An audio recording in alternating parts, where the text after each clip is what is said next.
And for those of you who are either grape apologists, fake Christian, willfully ignorant, anti-American, or all of them, you voted for a guy that told you he's going to lower your prices, that he's going to end inflation, no new wars. He's talking about economic and military pressure on Canada, Mexico, Panama, Denmark, and Iran, threatening Iran with military force. I thought this was, again, your peacetime president, right? Right? A little bit more audio to play on that particular topic. Let's do this one. Hold on a second. Everybody, keep tapping and sharing, please. Appreciate you. Wait, is this your anti-war candidate? We're going to be changing the name of the Gulf of Mexico to the Gulf of America, which has a beautiful ring that covers a lot of territory. The Gulf of America, what a beautiful name. And it's appropriate. It's appropriate. But can you assure the world that as you try to get control of these areas, you are not going to use military or economic coercion? No. And can you tell us a little bit about what your plan is? Are you going to negotiate a new treaty? Are you going to ask the Canadians to hold a vote? What is the strategy? Yeah, I can't assure you. You're talking about Panama and Greenland. No, I can't assure you on either of those two. But I can say this. We need them for economic security. The Panama Canal was built for our military. I'm not going to commit to that now. It might be that you'll have to do something. Three things that stood out for me. I don't recall renaming the Gulf of Mexico to the Gulf of America have anything to do with lowering the price for a gallon of eggs. I didn't see that. I tried to find it somewhere. By the way, Central America, South America, North America. I mean, you heard it from his own mouth, but is that just taken out of context when he says, I can't guarantee I won't use military force to take the Panama Canal, to take Greenland, to take Canada. I mean, every time he opens his mouth, he tells you what's in that twisted brain of his. I would like for someone to attempt to try to defend it. Again, every time he opens his mouth, remember what you ran on, MAGA. Remember what you ran on, or what you voted for him and what he ran on, what he promised you. I'm going to end inflation. I'm going to lower your prices. I'm going to drill, baby, drill. And since he won the election, has he talked about it at all? Has he talked about it at all? No. The answer is no. He hasn't. Instead, he sends Don Jr. and the Christian nationalist Charlie Kirk to Greenland as what? A tourist trip? A little visit? Just to check out the sights? There's a military infrastructure and a base that supports NATO in Greenland. Again, why the fuck do we need Greenland? We don't. China does not own, as in his words, does not own and or control the Panama Canal. They do not. The Panamanian government does. Massive Russian sanctions for Russian vessels going through the Panama Canal. And Canada, loaded with natural resources. Good syrup, average syrup, but syrup nonetheless, along with everything else. Yes, fingernails, does that trigger you? CWC? Get in the box. So here you go. So the picture should make it very, very clear that Donald Trump was, and we've been telling you this forever, was never about America first. America after I do the bidding for my daddy, Vladdy. Okay? Got some more audio to play for you. All right, everybody, please keep tapping and sharing. I would appreciate you guys very much to do that. Help us get to our gifting goal. Appreciate you. Help us get to our subscriber goal today. We actually have a subscriber goal today, and we're working towards getting to 500 subscribers. So one of the other things that he talked about, I just played that one. Can you assure the world to try to get control of the Greenland and the Panama Canal that you're not going to use military or economic force? And he said, no, I can't assure you either one of those. And he's also been threatening Iran about hostages, their support of Hamas, the H group, the reality of pissed off about the Soleimani reaction from the Iranian government when he took out Soleimani. And there's been reporting. We're in the subway, guys. You don't mind. There's been reporting since then that the Iranian government has been targeting him. There was stories. Again, I'm not a tinfoil hat wearing individual, but there were stories about influence of some of the people during the unaliving attempts on Trump's life, that they were influenced by the Iranians or potentially paid by the Iranians. Again, I'm not a conspiracy theorist. I'm just telling you what's happening out in the space. Trump won. Move on, Bob. Yeah, okay, Bob. Like you moved on, right? Let's talk. That's the, those are the sort of little nuances that we see when we talk about these kinds of things. But anyway, everybody keep tapping, sharing. Let's get to our next guest, Machiavellian. How are you today? I'm good. How are you, sir? I'm fine, thank you. What's on your mind today? Firstly, I bump in here to say hello to you because my old account is not working. My old account was Interactive Brain. I had a very influential conversation with you before. So this is my new account. My old account is not working. So what kind of mega are you? I am not a mega. I am core Democrat. I don't have anything to talk about megas. Although they win the election, but Trump lied so much to the people and he won the election. So I'm waiting to see how he's gonna run the administration. So I'm a good Democrat, and my solidarity to President Biden and Vice President Kamala Harris. Thank you for saying that, friend. Thanks. I appreciate you very much. You have a good day, okay? You as well. Thank you. All right, see you later. All right, so we'll get back to this whole conversation in a second.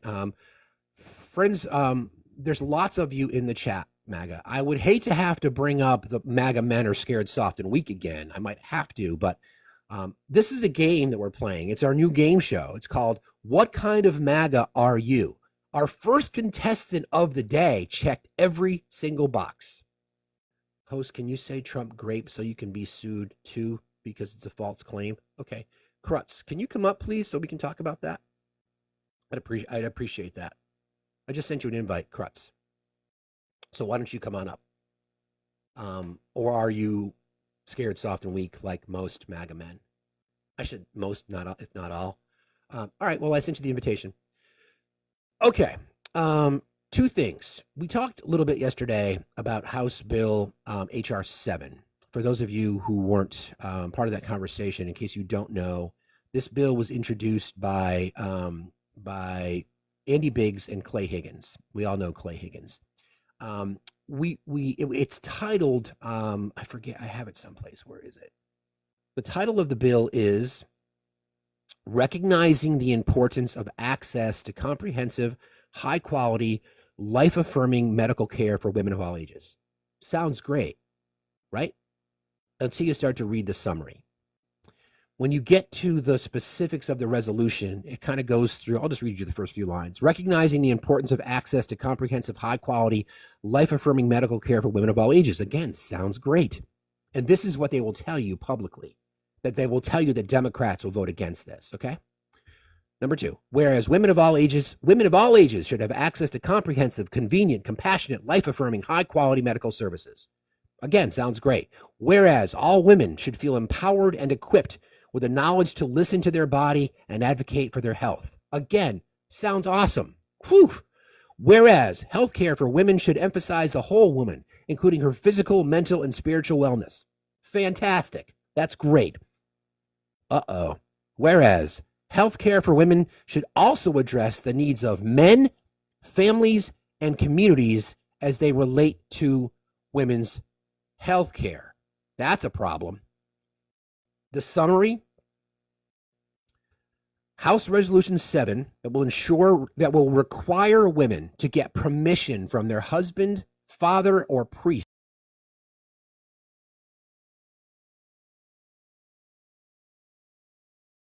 miscarriage and or end a pregnancy. The bill focuses on church-based medical practices and puts the women's needs, wants, and life at the bottom of concerns. If you're a woman and you voted for MAGA and you voted for Republican, this is now what you've got. This is the beginning. I talked about this yesterday. This is the beginning of a national abortion ban. We knew it was coming. Barbie, it's in our Discord. If you want to join our join our Discord, you can just search for here. I'll give you the title of the bill. It is. Hang on one second. It is House Resolution HR 7 for the 119th Congress, introduced by Representative Andy Biggs and co-sponsored by Representative Clay Higgins of Louisiana. Okay? That's, again, the title of the bill is Recognizing the Importance of Access to Comprehensive, High-Quality, Life-Affirming Medical Care for Women of All Ages. So it's, if you read all of it, you can see it's, you basically would need the permission of a man in your life. It doesn't say which man. Priest, father, husband, whatever that may be. This is what you voted for, MAGA women. What if something happened to you? But you're probably okay with that because you fall victim to the patriarchy too every single day. Yeah. All right. That's that. Okay. I've got some more audio that I want to play for you. Well, let me do this first. So I've talked to you guys about this before, and we did this entire live that was dedicated to Russian propaganda and Russian influence. And there's a story that I refer to quite a bit by this former KGB operative. His name is Yuri Alexandrov Bezmenov. And he's been talking about how, well, this is the title. A former KGB agent named Yuri Alexandrovich Bezmenov claimed in 1984 that Russia has a long-term goal of ideologically subverting the U.S. He described the process as the great brainwashing that has 4 basic stages. The first stage, he said, is called demoralization, which would take about 20 years to achieve. We are there. This is where we're at in the process. The demoralization piece, I think, is really the part that really stood out to me. Let me if I can find it. All right. What does this mean? Bezmenov explained that the most striking thing about ideological subversion is that it happens in the open as a legitimate process. You can see it with your own eyes. The American media would be able to see it too if it just focused on it. Here's how he further defined ideological subversion. This is scary shit, but we told you. I've been reading about this stuff for a long time. What it basically means is this: to change the perception of reality of every American to such an extent that despite the abundance of information, no one is able to come to sensible conclusions in the interest of defending themselves, their families, their community, and their country.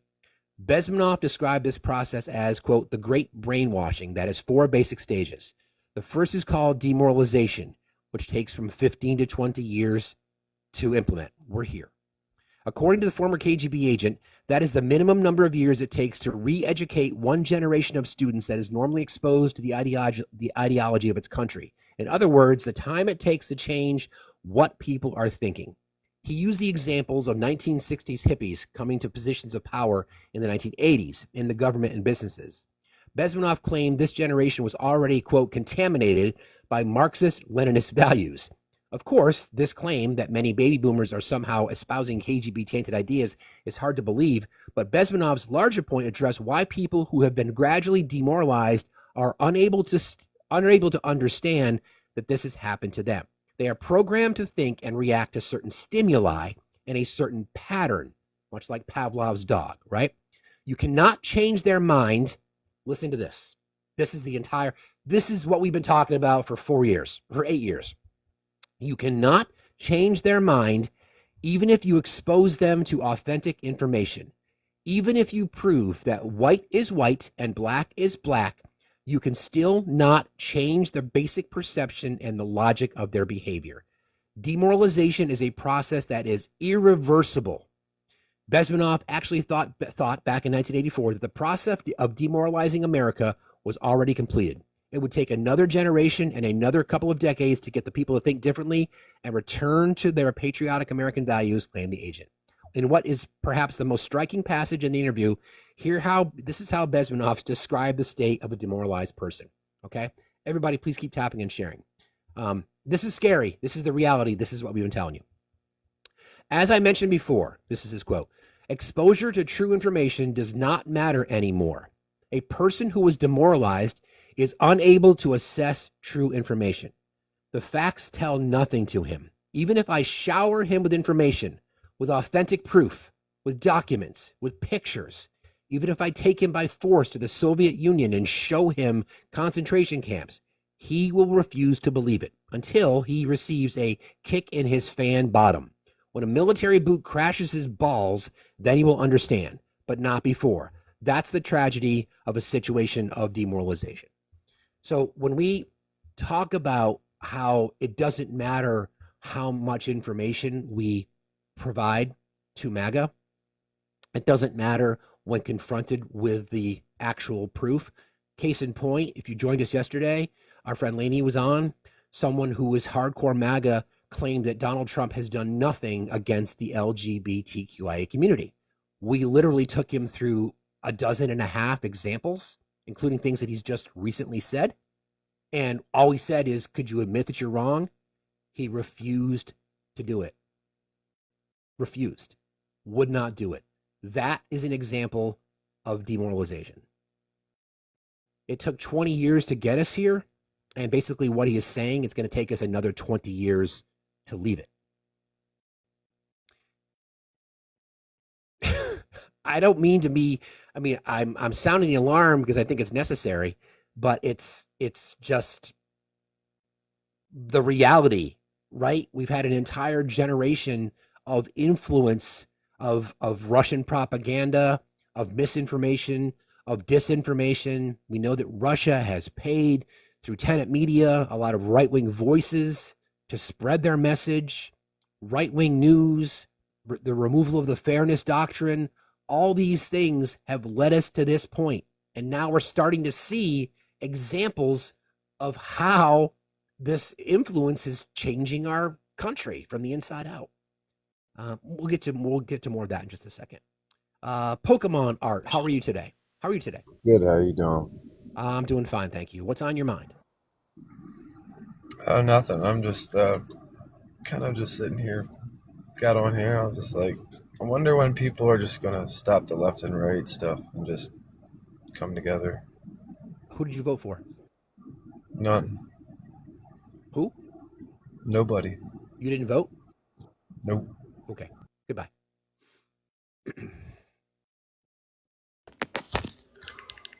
How you Yes, doing? man. Good morning. I'm fine. How are you? I'm great. How are you? I'm excellent. What's on your mind today? So you were just on my For You page. I already really like a lot of the, useful information you're putting out there. It's really refreshing to see anybody, look into text or history to, prove the points they're trying to make. So I appreciate that. I just wanted to briefly talk about, the current education system and your opinion on, MAGA trying to essentially cut off funding to educate our kids so they can continue to manipulate them, especially young men, into falling into this, fascist mindset. Yeah, it's been by design. The assault on public education in our country goes back decades. It aligns with what we're talking about, because obviously, the more informed you are, the less likely you are to fall into these traps. It becomes Right. part of the demoralization game. Right. And so I just hope that, if there's anything that's going to be occurring over the next 4 years, I hope that there's some form of accountability if it can't come from anyone but, Trump's advisors themselves. I hope that at least there is some sort of accountability that's going to be going on. But from what I'm seeing, it looks like we're living in a different reality than that. Yeah. I think it's going to take just as long for our society to come out of this than it did for us to get to it. 20 years, roughly. 20 plus years is what we're talking about. I think it goes back even further than that. But I've always been an advocate to overfund public education because we've never done it. Right. We've never prioritized education, and that's by design. Think about this: every chance there is to invest in education, Republicans say no. I mean, Yeah. they will gladly support $2 trillion in tax cuts for the rich. Why wouldn't they be so supportive of $2 trillion to invest in our public education system? They just won't do it because they want to keep their voters stupid. No doubt about it. Exactly. Yep. And I mean, when you look at history as well, any regime do not like intellectuals, they don't like creatives, they don't like people who are thinking outside of the box for that specific reason. And I think it's just really important that, with social media continuing to grow and access to information continues to grow as well, kids need to be able to learn, what's important and what they need to educate themselves on. I think at this point, there's just so much information. It's hard for them to even know about, the Soviet Union and how recent, that only fell in 91. And, there's a lot of cultural context and historical context for why we are here today, right? And we can't continue without looking back. And I'm just worried about, the younger generation really just condemning themselves to repeat history because they're not being taught the facts of what's led us to this point. And I can't help but think about my grandfather who fought in the Second World War and the values that they've instilled to me. I just feel like they don't have that, that generational understanding. So Yeah. You know basic history. I mean, the reason that I often draw parallels to Yahtzee Germany is because we're seeing very similar approaches. And somebody mentioned this in the chat. They went after intellectuals first as part of that cleansing because they did not want people to inform with the reality. Instead, they wanted to listen to the voice of one individual. The same individual that said the enemy from within, again, poisoning the bloodstream. It's not the reality when it hits you in the face is often the hardest part. But when you're demoralized, it doesn't matter. So I agree. Yes, man. Thanks for jumping in today, friend. I appreciate you. Thank you so much. See you later. Bye-bye. All right. Let me just, I want to take you through this. I've just been reading this great book recently called Deconstructing Dogma. It's written by, I don't have that. I just took notes on this and I just want you to, I'm going to go through this exercise with you. And when we talk about indoctrination, the right likes to use that term, but we talk about indoctrination, there's things here that I think will resonate. So just kind of bear with me. Everybody, please keep liking and sharing. We're doing great today, guys. Appreciate y'all very, very much. My pay apps are above. If you want to support the channel, if you appreciate the work that we do here. As a reminder, we're waiting to hear from our friend Obi. He and his family are preparing to evacuate due to the wildfires in Southern California. I know our friend Rusty lives out there. I'm sure many of you have friends in that community or family. Please reach out to them to make sure that they're okay. So the question is, so you think you're not indoctrinated? Let's see. Indoctrination starts before you can think critically. Religious teachings often begin at a young age, before children can question or reason. When you're taught to believe something before you can think for yourself, is it really your belief or someone else's, right? You were taught what to think, not how to think. Exactly kind of the conversation that Yes Man and I were just having. Indoctrination replaces curiosity with certainty. Instead of encouraging exploration, it hands you answers and discourages doubt. Listen to that again. Instead of encouraging exploration, it hands you answers and discourages doubt. What I tell you is the truth. You don't have to look at anything else. Don't bother reading about it. Doesn't matter what they're telling you. What I'm telling you is the truth. Were you given the tools to think critically or just told what to believe? Fear is used to keep you in line. Indoctrination teaches you to fear consequences if you question or doubt. Indoctrination teaches you to fear consequences. If we let the brown people in here, they're going to take your jobs. If we let LGBTQ agendas be taught in school, they're going to turn your kids gay.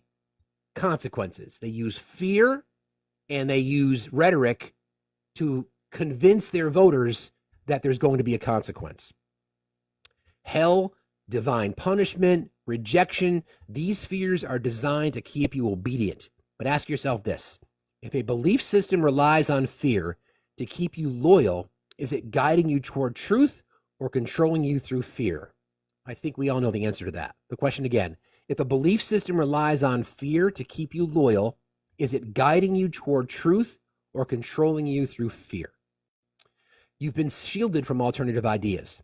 If you've been told that other religions or secular views are dangerous or false if you've been told that other religions or secular views are dangerous or false without being encouraged to explore them yourself, that's indoctrination. Truth doesn't fear other perspectives, dogma does. Critical thinking is seen as a real threat. If questioning beliefs is seen as sinful or rebellious, you're dealing with indoctrination. If you question something because of this tactic of using religion as the guiding force, if you question it, you're the one that's told that you're going to hell. Again, using fear. If questioning beliefs is seen as sinful or rebellious, you're dealing with indoctrination. Critical thinking is essential for discovering truth. Why would any belief system fear it? Guilt and shame are core tools of control. Indoctrination often teaches you that you're inherently sinful or broken. It makes you feel guilty for your thoughts, desires, or doubts, ensuring that you remain dependent on the belief system to redeem you. It doesn't matter if you have thoughts that are different than the conformity. If you think those thoughts, because they're outside of the scope of what you've been told, then you're the one that is sinful, and only going back to your belief system can you be redeemed.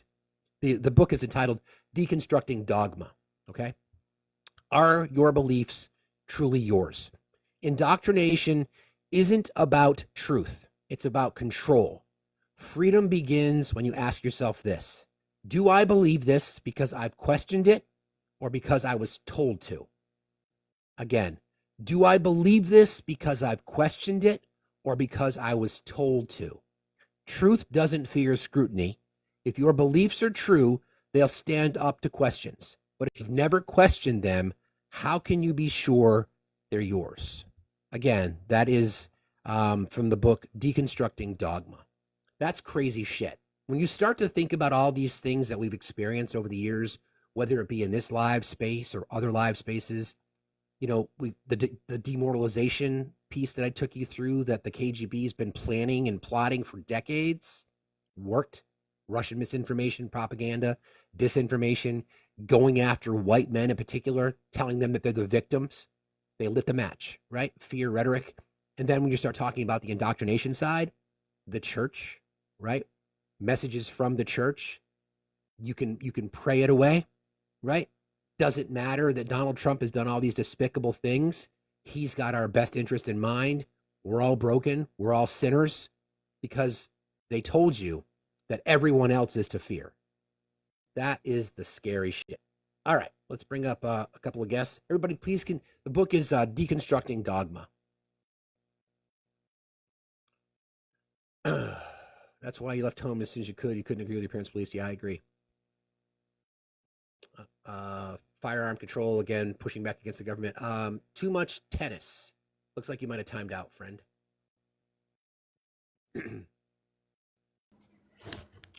Chill Pup, how are you today? I'm great. I hope you're great too. I'm doing fine, thank you. I just wanted to comment on what a previous guest had said, and they were saying, I'm so sick of this left and right stuff. Well, I'm not going to say that one side's perfect, but I am an attorney and I follow the law very closely. And one side is currently subverting Supreme Court precedent.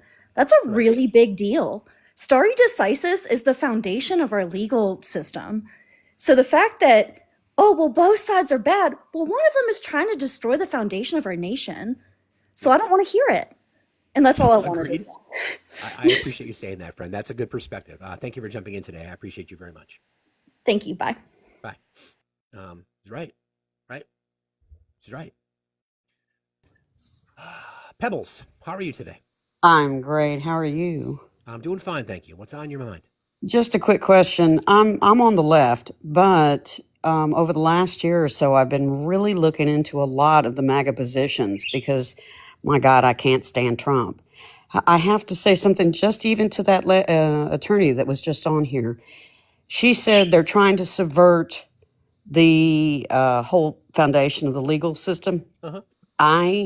While I agree on face, and that's what I would have said a year ago, I realize that what they've what MAGA sees is a corrupted system that is not legal. They don't view Biden and the administration as legal because they have been so corrupted over the years. I really looked into the neoliberal and this New World Order stuff and all, and not on the conspiracy crap, but the actual facts on the ground. Yeah. They really do have a point in some respects. And I just an additional one comment is that when you look at what I find is that liberals, and including myself up until about a year ago, did not know much about the foreign policy on mainstream media or any kind of media that might be left leaning. You never hear about this. And the right is inundated with the foreign policy stuff. And what I realize is that liberals are just not exposed to it. So I looked into it, and again, I found out that, oh my God, they have some points correct. Like It's what? not What point do you think they have that's correct? when they talk about, well, there's so many of them because I'm Let's just not pick on the one. right. Let's I'm not just on the pick right. one. Let me get it down to one that might be really impactful. The Russia situation. I'm one that doesn't believe that Russia's our enemy. Now I know we've been indoctrinated in. Wait. Let's okay. The Russia situation. So did you just say that you don't believe Russia is our enemy? No. Yes, I said that. Okay. Why would you think that? Well, after looking into the facts, What that's facts? the problem. What Okay, if facts? you look at the history, it's kind of like the situation in Israel when you said that most of us realize that the beginning of the Gaza war was not the beginning of the war between That's Israel and correct. Gaza, correct? That's correct. Yeah. Oh yeah. Okay. Well, there's a whole series of history of actions by the US and NATO prior We're talking about to Russia. We're talking about Russia. So why do you I think that am. I'm Russia? trying to get that. Well, That I are don't that care about your non provoke sequiturs. I want talk about Russia. Why do you think Russia is not our enemy? because they it's a civilizational split. What they're wanting, what Putin wants, and what Iran and China wants is a multipolar world where their culture and their sovereignty is respected. This is what Trump used to talk about in 2016. He doesn't talk about it at all anymore. Sure, But he does. So so, so let me ask you this: Do you think Russia's invasion of Ukraine was justified? yes, yes. So But invade. So wait a second. So wait a second. Wait a second. So invading a sovereign nation, you think is justified? no, it wasn't that. I just asked you that, and you said it was. No, you're assuming that it was a sovereign nation. It is a sovereign Wasn't. nation. Is No, it Ukraine not? isn't. No, it isn't. But if you'll give me just a second, I'll try to No, I'm explain. sorry. One more time. Again. So Ukraine is a sovereign nation. It isn't. It isn't a It sovereign is. nation. No, it is. No, it isn't, So because Pebbles, what I you're think you're. thinking. So Pebbles, I think you claim to be on the left, but I think you may be so far left that you've actually swung around to the right. So once again, Hold on. You asked. No. You hold on. You won't let okay? me explain why it's not sovereign. I'm going. Give me. Hold on a second. You're kind of proving my point a little bit here. So the fact that you think that so could Vladimir Putin invade Poland? Would that be justified? That we're not talking about Poland. We're talking I'm about just trying to find the line. I'm trying to find the line here.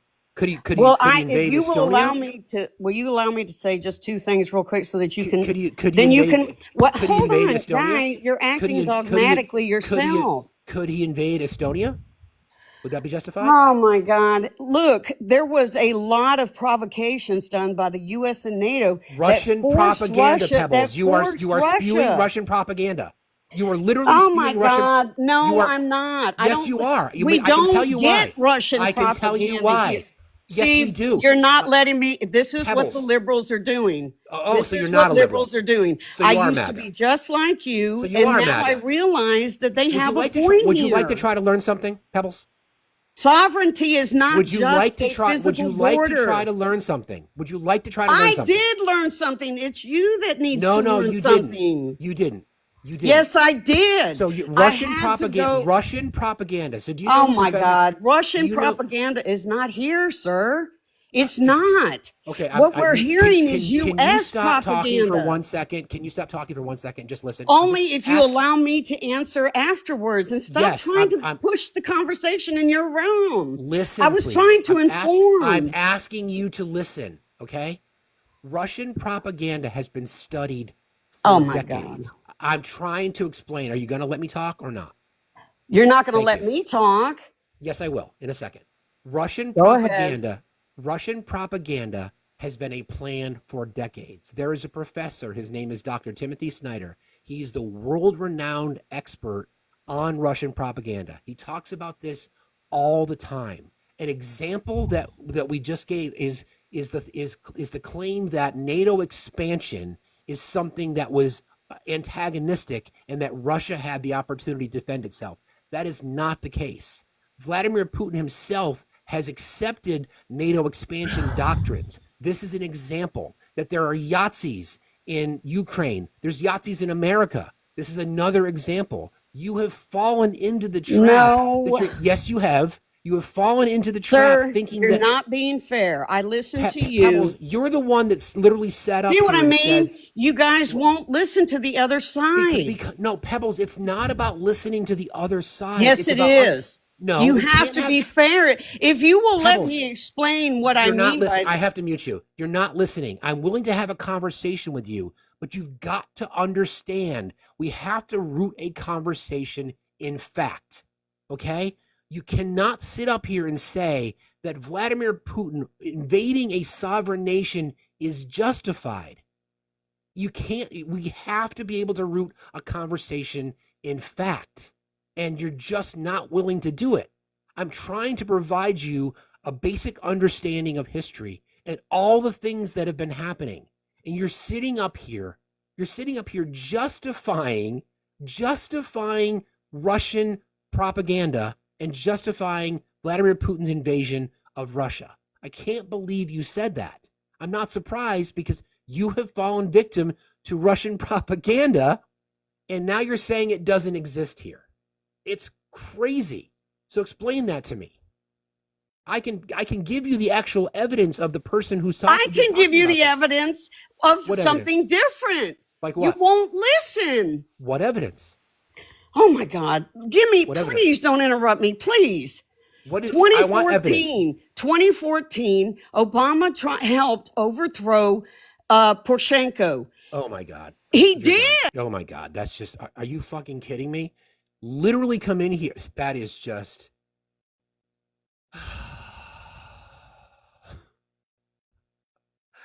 All right. I found this. I'm going to play it because this is the shit. Hold on. I'll find it for you because I just want you to listen because this is the perfect time to have this conversation now. All right.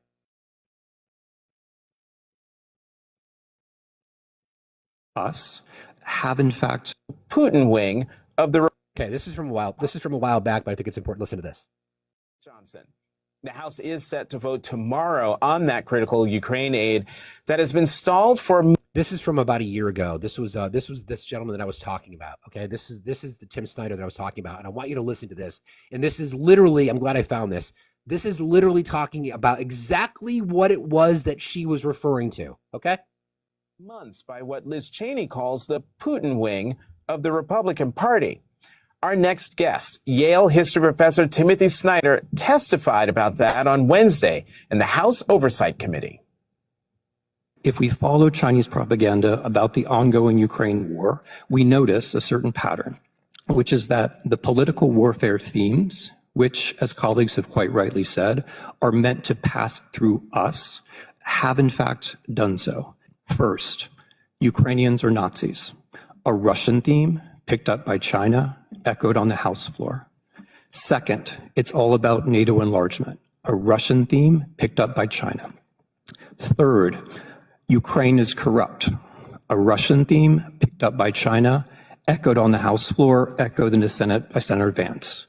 Fourth, that democracies can't do anything about Ukraine, that it's all pointless, a Russian theme echoed by Chinese propaganda, picked up in House discussions. Fifth, we should pay attention to the border and not do anything about Ukraine, a Russian theme picked up by China, echoed in both chambers. Sixth, the Biden bribe, a Russian theme picked up and echoed by China, discussed in this very chamber. Committee member Marjorie Taylor Greene, a member of the so-called Putin wing of the Republican Party, said this. It's amazing to me that just in a few years' time, it's now considered misinformation to talk about the Nazis in Ukraine. I'd like to thank the representative from Georgia by making clear with her comments and with her person that any discussion of political warfare has to include Russia, Ukraine, and America. She's just demonstrated that point, I think, very powerfully. On the question of Nazis, I've written 2 books as a historian about Nazis and the Holocaust. On the question of Ukrainian nationalism, I am the leading scholar of that subject in North America and have been writing about it for 20 years. If the chamber is interested in the degree of far-right participation in Ukrainian politics, you can be assured that no far-right party has ever crossed 3% in Ukrainian election. So of course there are bad people in every country, but by any comparative standard is a very small phenomenon.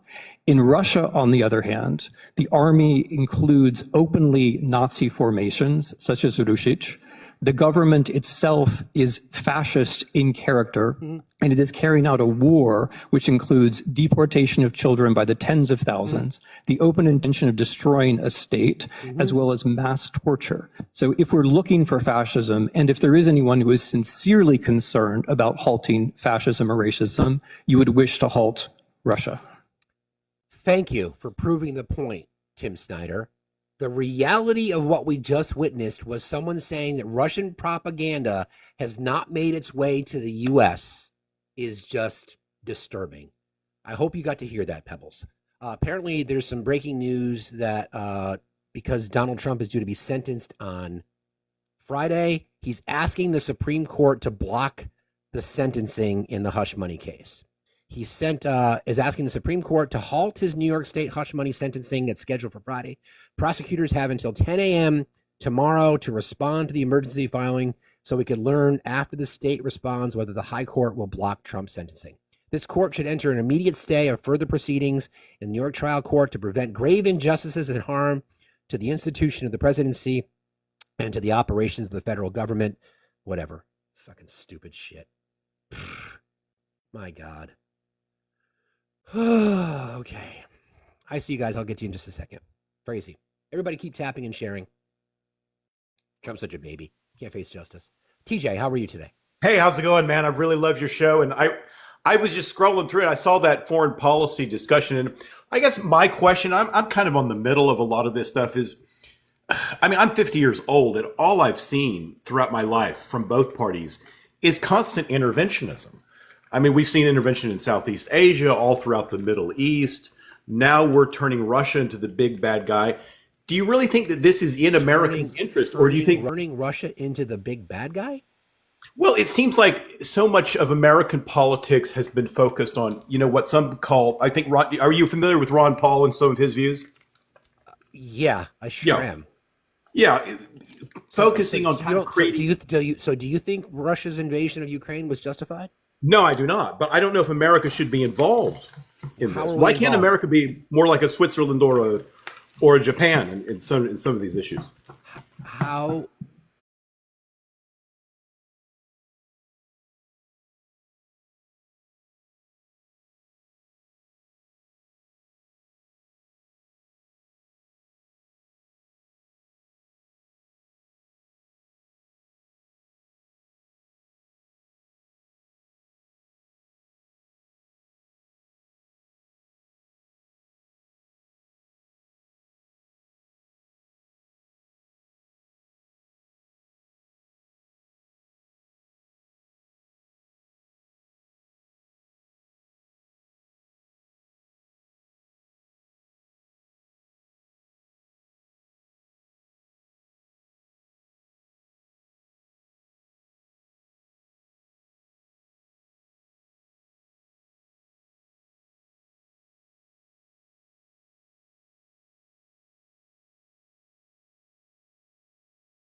guest who's up here talking about the fact that Russian propaganda has never made it to our shores, claiming to be on the left.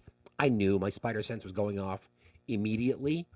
And then leading into it's a simple question. Was Russia's invasion of Ukraine justified? And her answer was yes. Like freaking wild. Wow. I don't hear the static anymore. Is it gone, guys? Hi, Olive. Good morning. I don't hear it either. Good. I don't know if it's, I don't know what it was, but it's Well, gone let me give now. a shout out to our friend Lainey for giving me some tech advice. So I hopefully have all this bullshit solved within the next week. Hi, Olive. Good morning. That was wild. Yeah, it was funny. I was getting ready and I'm doing some, doing my skincare and things like that. I'm sitting like, this woman, I swear to God. And then the next dude comes up and I'm like, did I grow up where I understood that Russia wasn't good to begin with? Like, is this something that like no one else was used to growing up as a kid, or is this just something that's new? Like, I don't get it. Yeah, I mean that's a great point. The reality of the influence that Russian propaganda has, people saying that Russian propaganda doesn't exist, which is part of Russian propaganda. Yeah, I mean it's just that is what it is. I mean, it was Russian propaganda, and it's going to continue to be Russian propaganda. But you can't sit here and tell me like, but we've never had this before. What are you talking about? Yeah, we were just talking about that Trump has gone to the Supreme Court and begged and pleaded them to stop the sentencing. It doesn't matter. He's not going to get sentenced to prison time anyway. Right. He is a convicted felon and always will be a convicted felon. That's the reality of it. I don't know what else to tell you, MAGA. We're looking for MAGA because we're playing a game today, Olive. Our game show is what kind of MAGA are you? Oh, this is fun. We should have added Putin apologists up here as well. Well, I guess anti-American covers it. Anti-American is pretty much Putin apologist. Yeah, that was nuts. All right, I'll bring up Jessica. Everybody, please keep tapping and sharing. Please gift our panelists. We thank the lovely Erica for joining. I'm sorry, Olive. I saw Erica had requested she had to bounce real quickly, but thank you for being here, Olive. Hi, Jessica. How are you today? Hey, good. How are you, Steve? Fine, thank you. Hi, Olive. Good morning. I just wanted to just quickly, Olive, you had just mentioned a question about, you had said, did we not learn about Russia being bad in school? And honestly, a lot of us probably didn't. Yeah, well, we had Hollywood. Yeah, exactly. Yeah. Yep. Red Dawn, whatever it might be. We knew Russia bad, Rocky versus Drago. Right. Russia bad, but, that the people who aren't willing to learn history don't understand that Vladimir Putin, unalives his own citizens.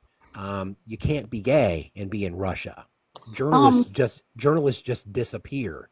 Yeah, right. From my perspective, I'm a millennial. I went, I was in school in the 90s and the early 2000s. And I have to say, the extent of our schooling about Russia was mostly Cold War stuff. And it was, oh, that's over now. We're friends. Everything's cool, And it didn't really go beyond that. And I think, a lot of people who, once they're done with high school, they don't bother learning anymore. And that's really a reflection on our educational system as well, because it doesn't encourage people to go learn more, especially this new rhetoric we were just, you were just discussing.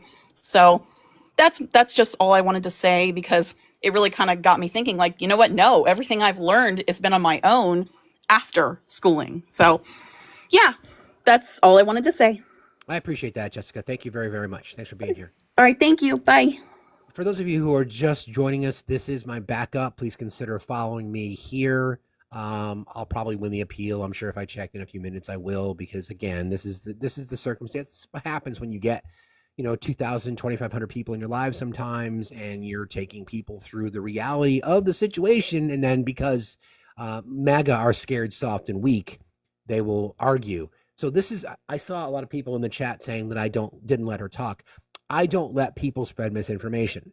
I do not let people spread disinformation. I do not let people, and you can make the claim that, well, maybe she was right and I'm the one that was wrong. No, that's not the case. If you're looking to spread misinformation, you can go to any MAGA Live because they get off on it. Literally. You can go with their 17 people and 9 of them are on one panel and they're all yelling at each other. If you don't like it, then you can scroll on by. Again, it's in my avatar. Fuck your feelings. I don't give a shit if you don't like it. She was unhinged at best. Exactly. Thank you. Just took the words out of my mouth, Daisy. Unhinged at best. Yeah, no. And honestly, you can tell when it's a right-leaning live compared to a left-leaning live, because right-leaning lives about 15 minutes after a controversial topic, that live gets taken down like that. Exactly. Good morning, Earl. How are you today? Too bad, man. How are you? I'm doing fine, thank you. What's on your mind?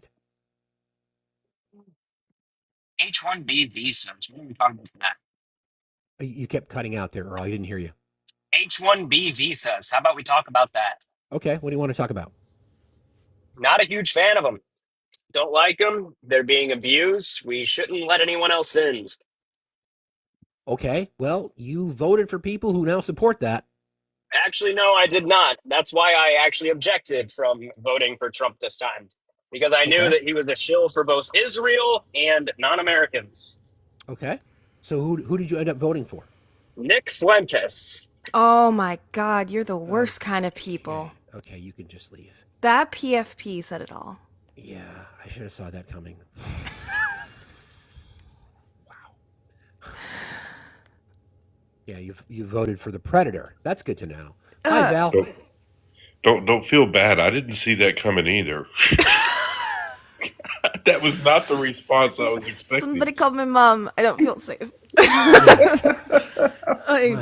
gosh. How you been, Val? It's been a minute. It's been a minute. I came up when you said HB1 visas because I was thinking the same thing you were thinking and going the same direction in my head you were. That was not the turnaround I was thinking was going to happen. Wow. Who knows, though? I mean, it's just been a wild morning already. I saw. What's on your mind, Fred? When people bring up HB1, or what I'm saying, H1B visas, and when people bring those up, it always, and then they try somebody like that tries to, we thought was going to try to push that onto the left for a little bit for H1B visas.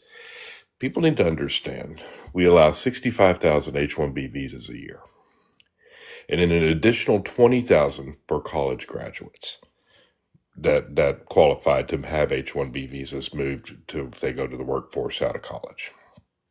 Those are the actual numbers. The thing is when you have somebody like Elon Musk that lays off 6,000 people in the U.S., 2,700 in Texas, 3,200 in California, almost 6,000 people, and then looks to replace them with H-1B visas. That's where things get real bad for me, because I'm looking at this going, this is where immigration is bad, right? Because not only have you created an immigration issue where you've replaced American jobs with H-1B visas, you've also created a form of indentured servitude. Because with H-1B visas, these workers and the workforce do not have say-so or protections. If they fight for better pay or things like that, they're going to get let go and taken back to their country of origin. Correct. That's a bad scenario. I think it calls out something, and you're right about that. I think it does call out something, though, and I'll never agree with Elon and Vivek, but because we've not invested in our education, we have a massive gap in STEM in our country. Right. We would all agree with that. Oh yeah, absolutely. So part of the misinformation, and you covered it really, really well, is that sure we want to bring in the best and the brightest, oftentimes the best and the brightest to fill these high tech jobs, especially in IT and whatever else may not exist here because we've not invested in STEM, right? So Correct. Therefore, and I've worked in corporate America as a C-suiter, we had a large population of people outside our country in some of the most sophisticated jobs, whether it be in technology or you name it, engineering. And that is more of a reflection of our society than having to bring people in to fill those jobs. So that's, and then for Vivek and Elon to call out stupid, lazy Americans, there's a lot of truth to that in many regards, but that goes against the anti-American or the pro-America First movement that their voters voted for. You know what I mean? Right. Oh, absolutely. I mean, I think the thing that bothers me the worst about this particular is when it comes to Elon Musk is you replaced American workers that were in place. Exactly. And you did that, and I don't care what anybody says, that's done for pay.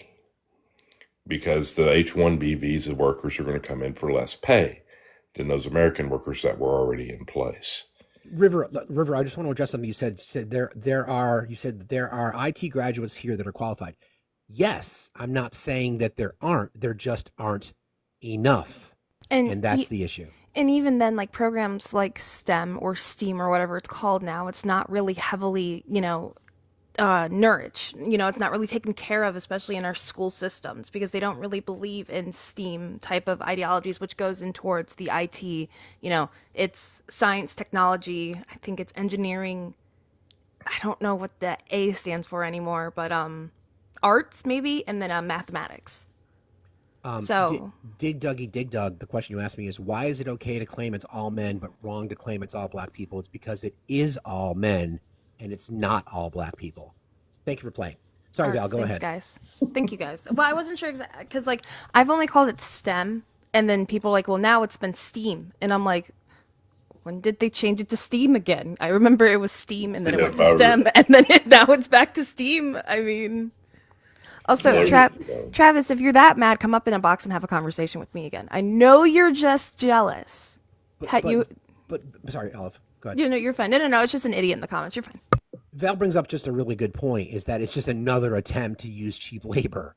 Right. This time you mask it in something else, and then you say, well, two things can be true. We do have a deficiency when it comes to STEM, people who work in that industry, especially women in our country. Now, we know about the sexism and the bigotry and the misogyny that exists in corporate America, well, everywhere, but in particular in certain fields, engineering, whatever it might be. We also have a labor shortage in general. So they're going to use that, well, we just want the best and the brightest, even though everything that we've heard from MAGA in particular is been about America First. America First, from my perspective, would be to have the best education system in the world, so we wouldn't need to necessarily fill in the gaps. You know what I mean? Right. And you're right with two things can be true because both are happening. Exactly. And that's, what I'm saying, those are the issues that we run into in this country. And with STEM, like you brought up earlier, is correct. And I believe STEM, and I'm not going to put this on any one side of the aisle because it's really to me not a political issue. Agreed. It's an educational issue that we are not driving students the way we used to. And you know what I'm saying? At our age, we know what the differences were when we went to school to now. And yeah. Sadly, though, Val, it has become political because it has become political, which is the problem. There's no appetite on the right to invest in public education. They Oh want to no! eliminate it. It's a matter of fact, it's the divest, right? I mean, if anything's not familiar with what's happened in Texas, Texas has been setting on $35 million for education for over a year now, because the governor will not release the funds that were voted on. This is where it gets interesting, people. Voted on by the people where that fund should go, and then held up by the governor because he doesn't agree with the vote and wants most of it to go to choice. You know what I'm saying? School choice. School choice. And Vouchers. Yeah. Right. And now that's being held up, and we are starting to lose schools in Texas. I mean, actual campuses closing down because the school districts can't afford to keep the doors open. Yeah, I mean, it's funny, Val. I'm not sure if you've ever asked this question, but anytime that topic of vouchers comes up, I always ask the question, who pays the difference? And then they're like, well, what do you mean? I said, well, the voucher's not going to cover everything, so who pays the difference? Right. And they finally come around to saying the parents. And I said, you mean the parents who can't afford to do it now? Right. What happens to those kids? And they never have an answer for that. No, right? because they don't understand. They're just going to get pushed by the wayside, right? Exactly. So, you know, underserved communities will already take the hit, right? And right. And they don't understand there's no regulation on these schools busing. There's no regulations on these schools making sure that kids get there. Those issues as well.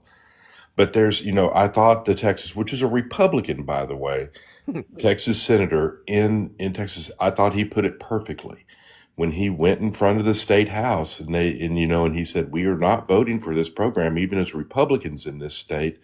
And he said this, he said, the school voucher program is nothing but welfare for the wealthy. Exactly. And do we think that the generosity of these charter schools will be just to cover the voucher element? Of course not. They're going to raise their tuition prices. They're going to do everything they can to make it even whiter or even more privileged. Yeah, because there's no regulation on them on who they choose to go to those schools. These schools can only hold so much.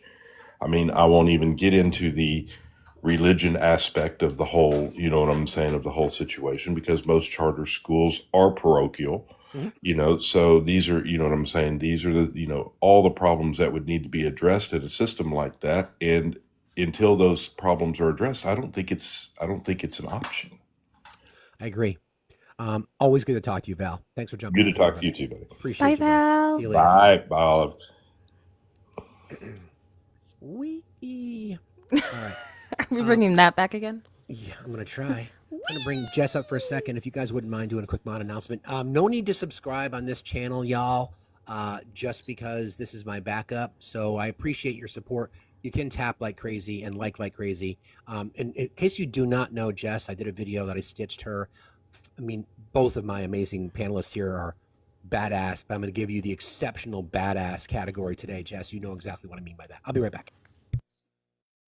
Hello, guys. That lady was cuckoo brains like for Cocoa. And you know what's so crazy? And this is what I came up here for. And Olive, you've experienced this being a woman, especially a younger woman on this app.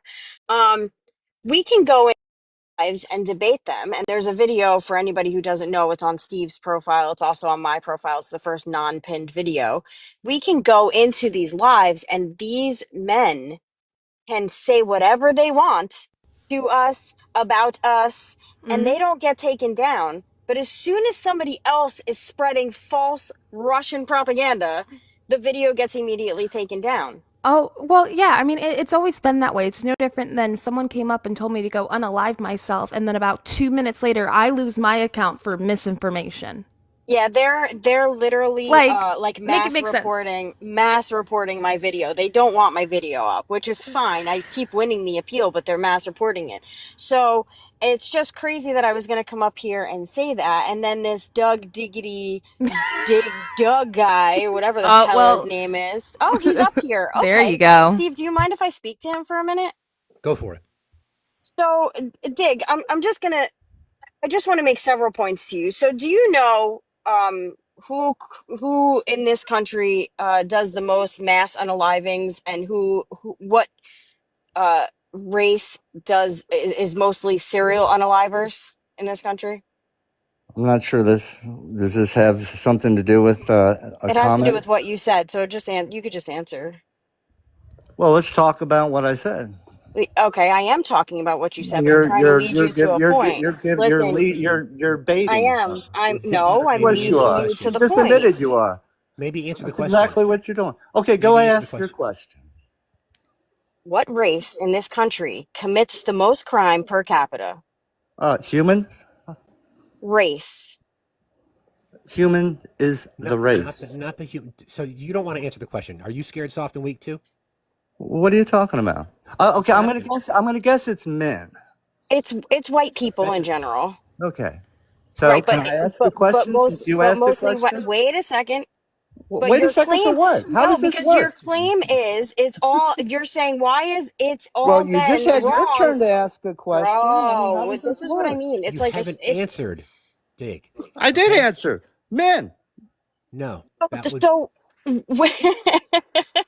So when you ask a question, do you actually want the answer to it, Dig, or do you just want, or do you just want to argue? just Right? ask the You question. said, why is it okay to claim it's all men, but wrong to claim it's all black people, right? Because the answer is it's not all black people. The people who Well, commit the most crime and the most sometimes unalivings in our sometimes country it are is. white people. There is no sometimes, right? And when you talk about it's all men, you don't even know what the statement means. We're not saying that every single man in this country is a rapist or treats us like shit. But our stance is we have to be weary of every single man that we're around that surrounds us until it's no men. Okay, can I You to talk now? take that to offense just says everything. Go ahead, sure. Okay, well, you said that the thing that it's okay to say it's all men is because you don't know what you're speaking about. Now, when people It say is it's all all men, though. black I'll people, hey, say can I that. I'll talk? say that, See how Dig. No, rude you people are? You I sit don't there and you care. gang up on Why are people. you so And scared, soft, and weak? I'm not scared, soft, and weak. Oh yeah, you are. Well, that's your opinion. No, What do I yeah, care about your it's opinion? true. You What don't do I know care me. about yours? You don't know me.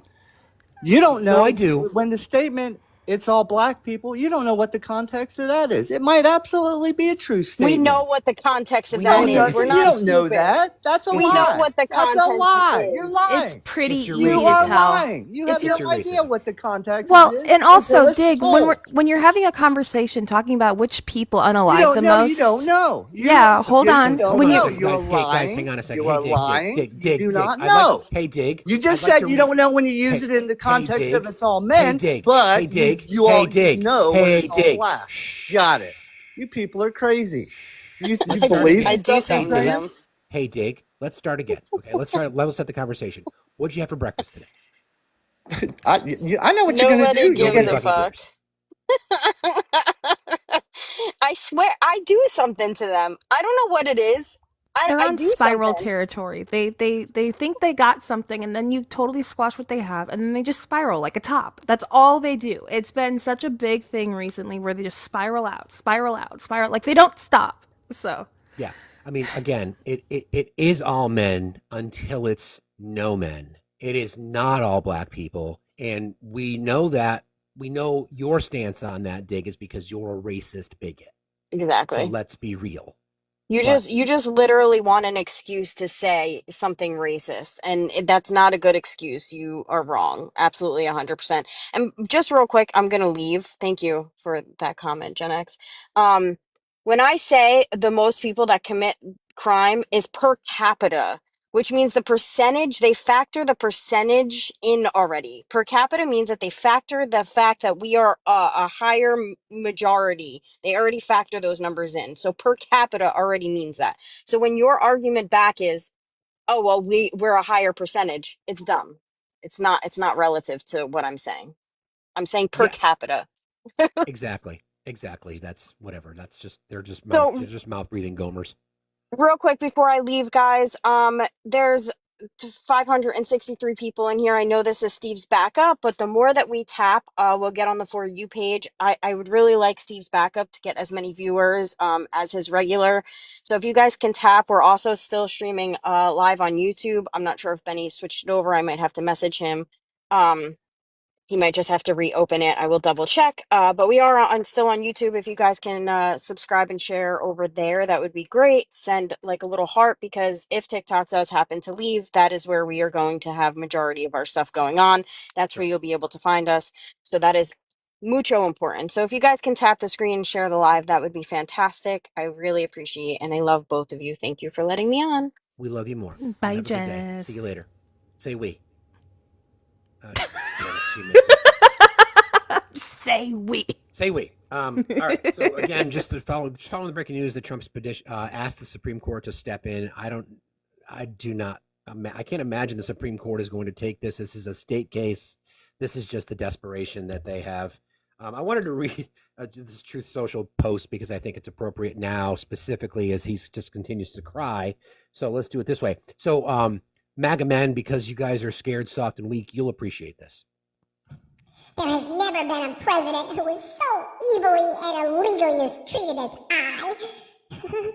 Corrupt Democrat judges and prosecutors have gone against a political opponent of a president, me, at levels of injustice never seen before. Corrupt judges or judges so blinded by their hatred of me and my political ideology to make America great again are making a mockery of the United States judicial system, and the world is watching in disgust. Deranged Jack Smith, the evil and sinister prosecutor appointed by crooked Joe Biden to, quote, take me down, was found to be illegally appointed by a corrupt DOJ and FBI, and all of his many charges against me were dropped or dismissed. His illegal raid of my home, Mar-a-Lago, will go down as one of the dirtiest tricks ever perpetrated by one candidate. A dumb as a rock, sleepy Joe Biden on another. With all this said, I still have confidence that the appellate courts will bring justice to America. Make America great again. And scene. It makes me want to sit and scream, Alvin! It's so true. I mean, it's so true. But yeah. He said me or I 6 times in that little statement. Yeah. It's crazy. It's crazy how it works. All right. We'll I just realized I'm Johnny. I'm sorry, Al.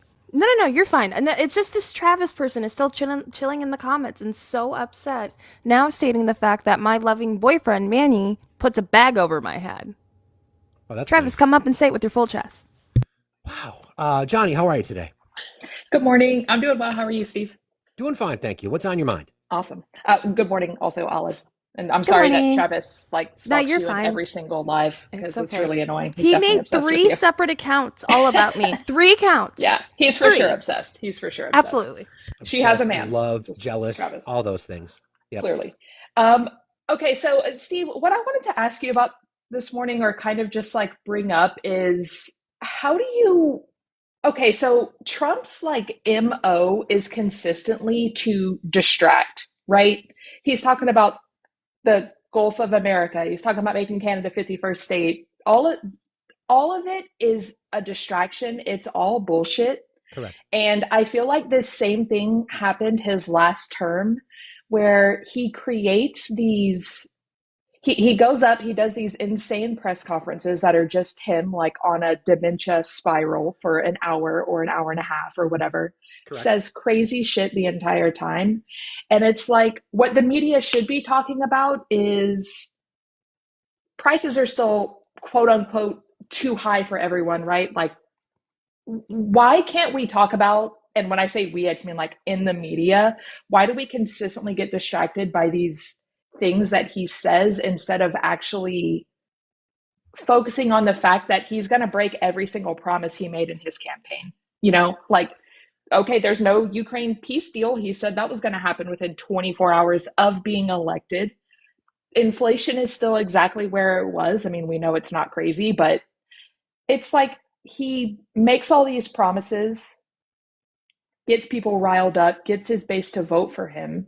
And then the next thing you know, he's up in a press conference talking about renaming the Gulf of Mexico, and everyone forgets that he's not doing any of the shit he said he was going to do. And I feel like it's just the same thing that happened in his last term. I feel like we fall for it. And we is just the media, and then the collective we. Yeah. Yeah, exactly. You bring up 2 interesting points, and I've spent a lot of time thinking about this. By the way, guys, I won the appeal on my main, so we'll be back on our main tomorrow. I figured I would, but we'll stay here for today. 2 things. The mainstream media has not yet figured out how to cover him. They do not know how to cover him. They have to give him attention because he's the president of the United States. They have to ask questions, but they never ask the follow-up question. That's one. And because of I'm not sure if you joined us on my main, because I was taking folks through the whole demoralization process, the propaganda, the indoctrination. I was there. It was crazy. Okay. It doesn't matter. You said this, it is the distraction. We did an entire live on the whole, the distractions, the entire point. It doesn't matter what he says. It doesn't matter that he hasn't delivered on his promises. It doesn't matter that he said that he would end the war within 24 hours of being elected, not inaugurated. It doesn't matter that he promised that he's going to lower prices and end inflation. And then a day during the Time Magazine interview, and also with Christian Welker, he said, "Yeah, I'm not going to be able to do that. It's really, really hard." It doesn't matter, because his voters will be like, well, you didn't really think he was going to be able to do it in 24 hours. Well, you didn't really think he's going to be able to bring prices down right away. It's going to take time. That's what indoctrination does. So that they are No, fully 100%. they are fully in the cult. I mean, They are fully in the cult. It doesn't. Again, I use these parallels. I know, Johnny, we've spoken before, and all of you know how I feel about this. I use these parallels with Yahtzee Germany because this is exactly the model that Schmittler used. When he first came to power, he used anti-Semitic, anti-Jewish rhetoric, and the population of Germany did not like it at all because Jews were intertwined within German culture. They did not like it, so he kind of stepped back away from that for a while, and then he said, "Let's focus on economic reform. Let's flip the script. Let's gain their trust. Let's prove to them that we really are looking out for him." Meanwhile, over here, they were still working on their plan to exactly. So that was part of it. So then he had them. So when they violated the Versailles Treaty in the process of rebuilding their economy, he got the German people to believe anything that Schmittler said was going to be great. And then they lowered the boom with the night of the breaking glass, and then everything else, all the atrocities. Yeah. Then they were in, and they didn't care because they still believed him that that's what was going to be better for their country. Right. They had been bought into his narrative. And I every time someone brings up or asks in like comment sections, where's JD Vance? Where's JD Vance? Well, where do you think JD Vance is? He's Ashley Furniture Home Store. Yeah, that's where physically is at. That's where I think he's at right now. I didn't mean my water. No doubt about that. That's where he's been since Black Friday. Anyways, I'll sit back. There's literally no doubt. He's probably purchased franchise at this point, but probably that's physically where he is. But what he's working on is exactly what they said they were going to be working on, which is implementing Project 2025. That's where JD Vance is at, and we're over here talking about the fucking Gulf of America. Pardon my French. It's just like what it's exactly what you just said, Steve. It's exactly what you just said. It's all part of the game. The other thing too is I feel like the news media just wants clicks and likes at the end of the day. So the most ridiculous thing that comes out of his mouth is the most clicks someone's gonna get. Yeah, and Trump knows that. And he's a master at that. I mean, I don't think he's a smart man on his own, but he certainly knows how to manipulate the media. He's the great example of when you hear it from your teachers that bad attention is still attention. Correct. Yeah. Because all day today, that's what's going to be on the news. Look, I woke up. I woke up from a nap, and I'm like, "What the fuck is the Gulf of America? Please help me. What does that mean?" Like who? Like, who cares? I don't even care if he does rename it to that. I literally don't give a shit. What I care about is people being treated the way that they're supposed to be treated. Human rights, like healthcare. Yeah, healthcare. I mean, there's so many things, and it's like. Why are we talking about Donald Jr. being in Greenland? He probably thought it was a different type of snow. That's probably why he went. Fair enough. I mean, think of it this way, Johnny. Think of it this way. Can you imagine? I'll go back to C-19. Okay. Can you imagine? And I firmly believe, and I'll say it to this day, that if he had not mishandled C-19, he would have been reelected in a landslide. I agree. Right. So I agree. Let's use the same argument because he's got a very loyal base. If he came out tomorrow and said, I'm going to push for universal health care in our country, we would have it. It's that simple. Yeah. We would have it. He would put corporate donors on blast. He would be going after them, saying it's time to do this for the American people. He's got he's got the House, he's got the Senate, he's got the court. He can do it tomorrow. But he's been able to convince his voters that healthcare for all is bad because he's got billionaires in his cabinet. That's the distraction component, right? Because he cared about doesn't give a shit about anyone. Oh, for sure not. I don't think Trump's ever cared about anyone in his entire life besides himself. I mean, there's a part of me that even feels I don't think he can. I don't think he has the capacity to do so, to care about other people. He cares about himself. But you bring up a really good point in that, and this will be my last thing. I'll let you get ops up because I know that's the MO here. But like, can you imagine if Trump he got elected And he got into office and he actually started doing things that could help the country, how he could actually get those things done. I think it might have been Adam talking about that one day that was like, what if Trump really used all of his powers that he had to actually make like appropriate and necessary change in this country? And he could do it because he can manipulate the media and he can hold the media's attention. Whereas unfortunately, the left, Democrats, and I say we again, the proverbial we have trouble even getting a headline, you know? Yeah, I mean, we've gone through this exercise before about how we're getting our asses kicked in social spaces, and the corporate media, nobody watches it anymore, so it's a losing fight. So that's why humbly speaking, that's why these platforms are really important, because would anybody have known the connection to Russia, Greenland, Panama, and Canada has, and why it's not a coincidence that he's targeting those three countries? So, you know. Absolutely right. Johnny, I appreciate you as always. Thanks for being here. Absolutely. Thanks for having me up. Hope you guys have a great day. You too. Bye, Johnny. Yeah, I mean, it's a really good point, right? And I think that's an honest statement. Like, why? And I'd like to ask if any of our MAGA friends want to play our game today. There are prizes. So why would you not want to do something like that? Why would you not want to encourage the person who you says is, America first? Well, let's make America first, and let's have the best public education system in the fucking world. Let's have the best healthcare in the world. Let's have the best social infrastructure in the world. There's absolutely no reason we can't. We have to stop saying that we can't afford it. That's bullshit. Yeah. No, 110%. If we can provide other countries with universal healthcare, why can't we provide our own country with it? Also, real quick, Steve, do you care if I do a quick?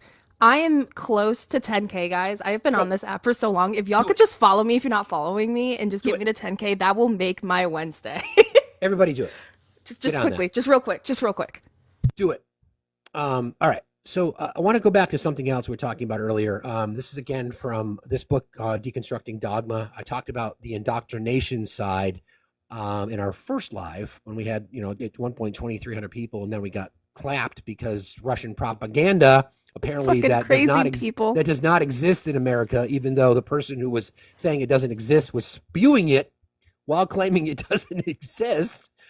It's funny, ever since I did that live a few weeks ago about Russian propaganda specifically, I mean, I've been talking about this forever. Every single day, I'm like, oh, there it is. And if I'm in somebody else's live, I'll just be like, there's one right there. There's another one. Anyway, so I want to talk about this one. Has to do with morality.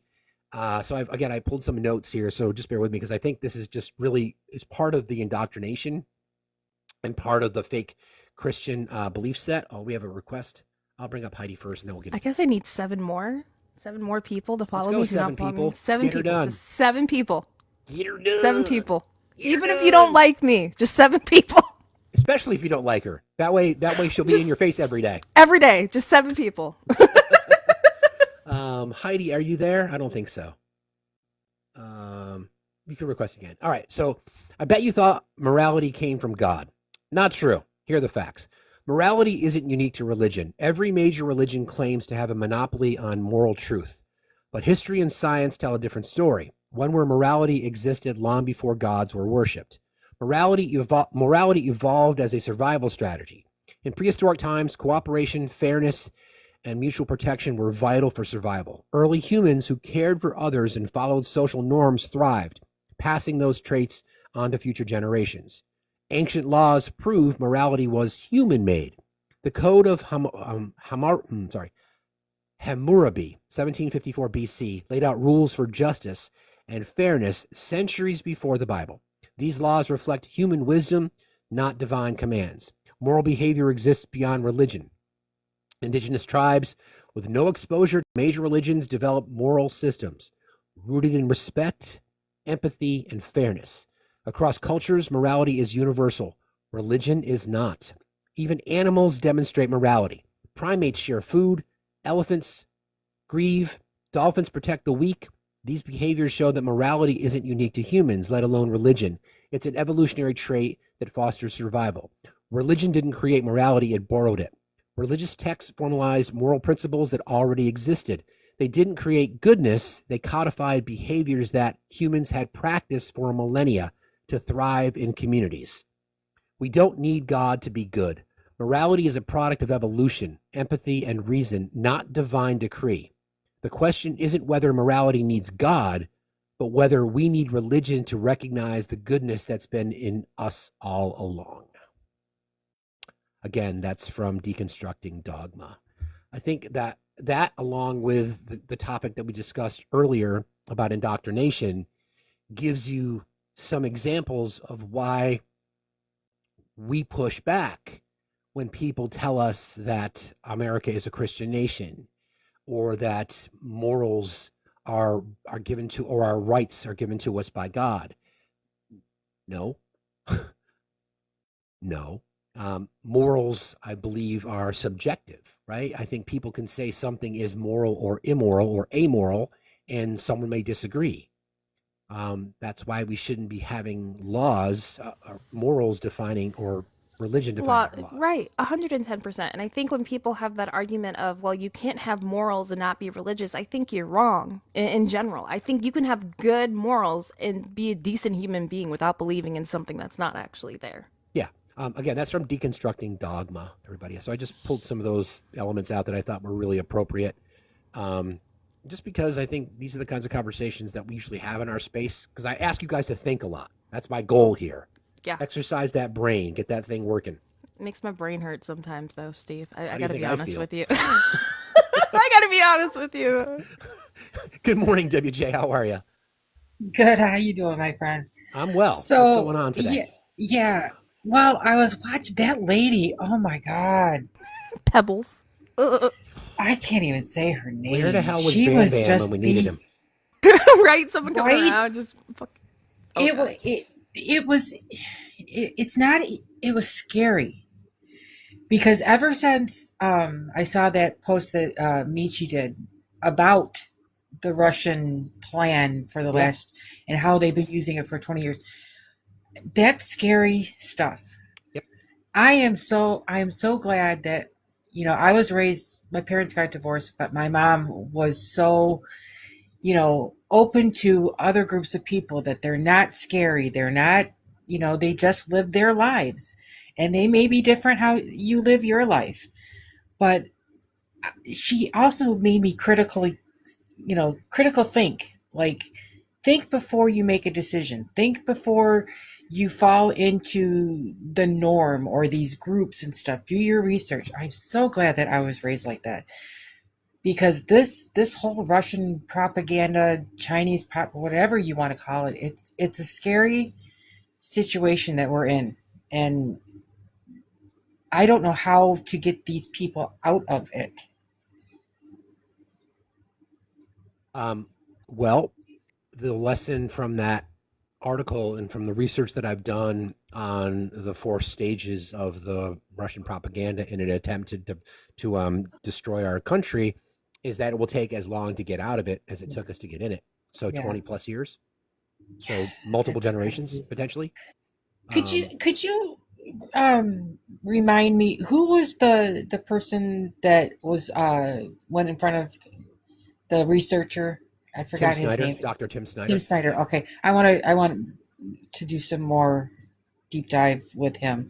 So I forgot his name, but he's written many books. He is he's one of the leading experts globally on this stuff, and he's studied it for years. And that's why I think that experience with our guest, Fruity Pebbles.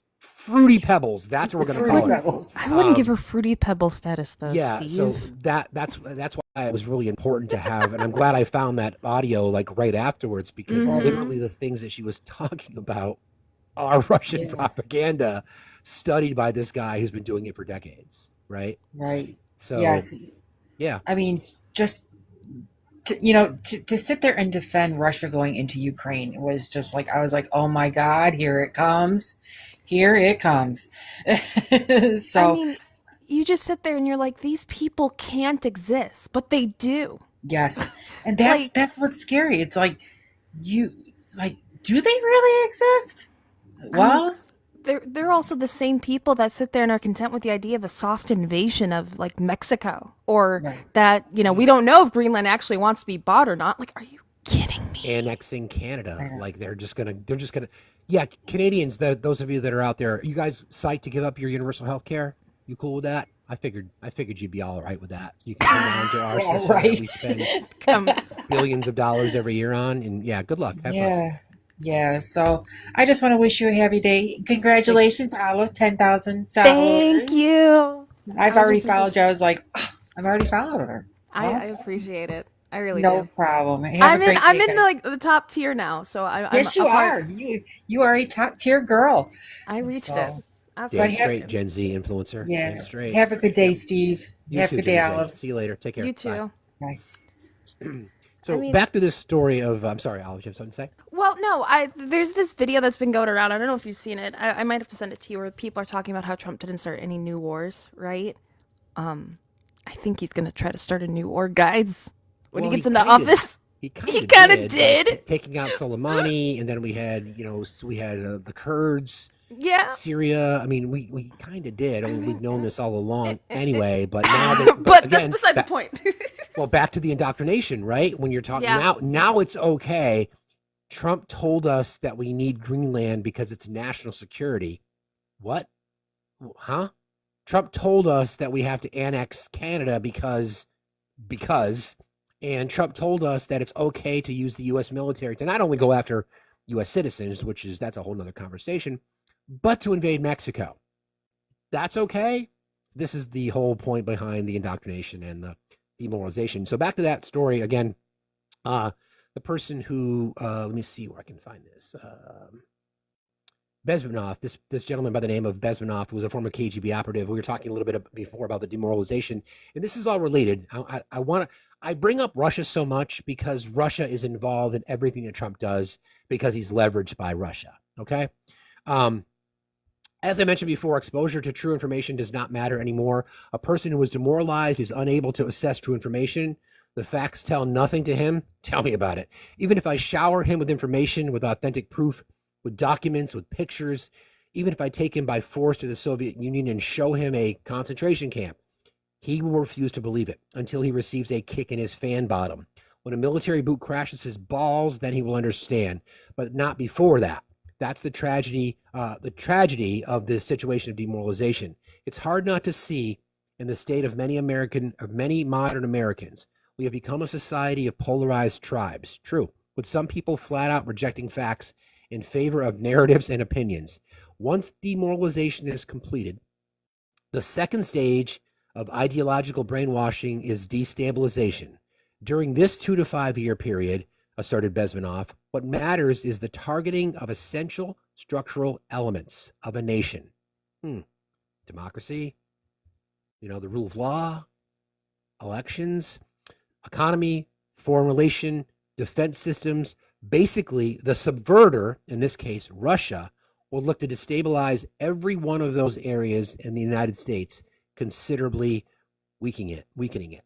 So the economy, let's use that one for an example, right?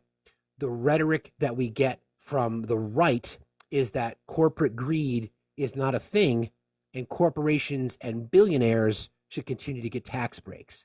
So you destabilize the economy through things like tariffs, through things like continuing to give tax breaks for the rich, so the poor get poorer and poorer, and thus angrier and angrier. Okay? Foreign relations, putting somebody like Tulsi Gabbard, for example, in charge of, in defense. What's her title? I forget whatever her title is. She's NIA, yeah, National Intelligence something. Exactly, intelligence agencies. Putting Yes. her in charge of that, who is already highly corrupted, right? Trying to destroy the credibility of NATO, using rhetoric like, we don't need NATO. We're fine. We'll take care of that on our own. That's another example. Defense systems, right? Think about defense systems, right? It's not the physical defense systems, it's defending democracy. It's things like that. DNI, yes. So that's part of it. So that's Russia's goal. That's destabilization of our entire system. And again, Greenland, Panama, Canada, all connected to Russia.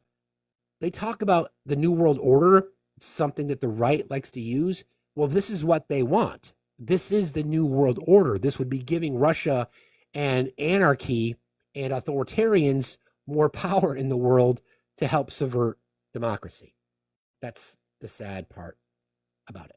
And we'll get more to this in just a second, but I'll bring up our next guest. Millie, how are you today? Milfy Pineapples, how are you? Okay. Sorry, I didn't mean to scare you. Must be the beard. I know I have that effect on people. All right. Did they request again? No. Okay. So let's see. The third stage would be crisis. It would take only up to 6 weeks to send a country into crisis, explained Bezmenov. The crisis would bring a violent change of power, structure, and economy.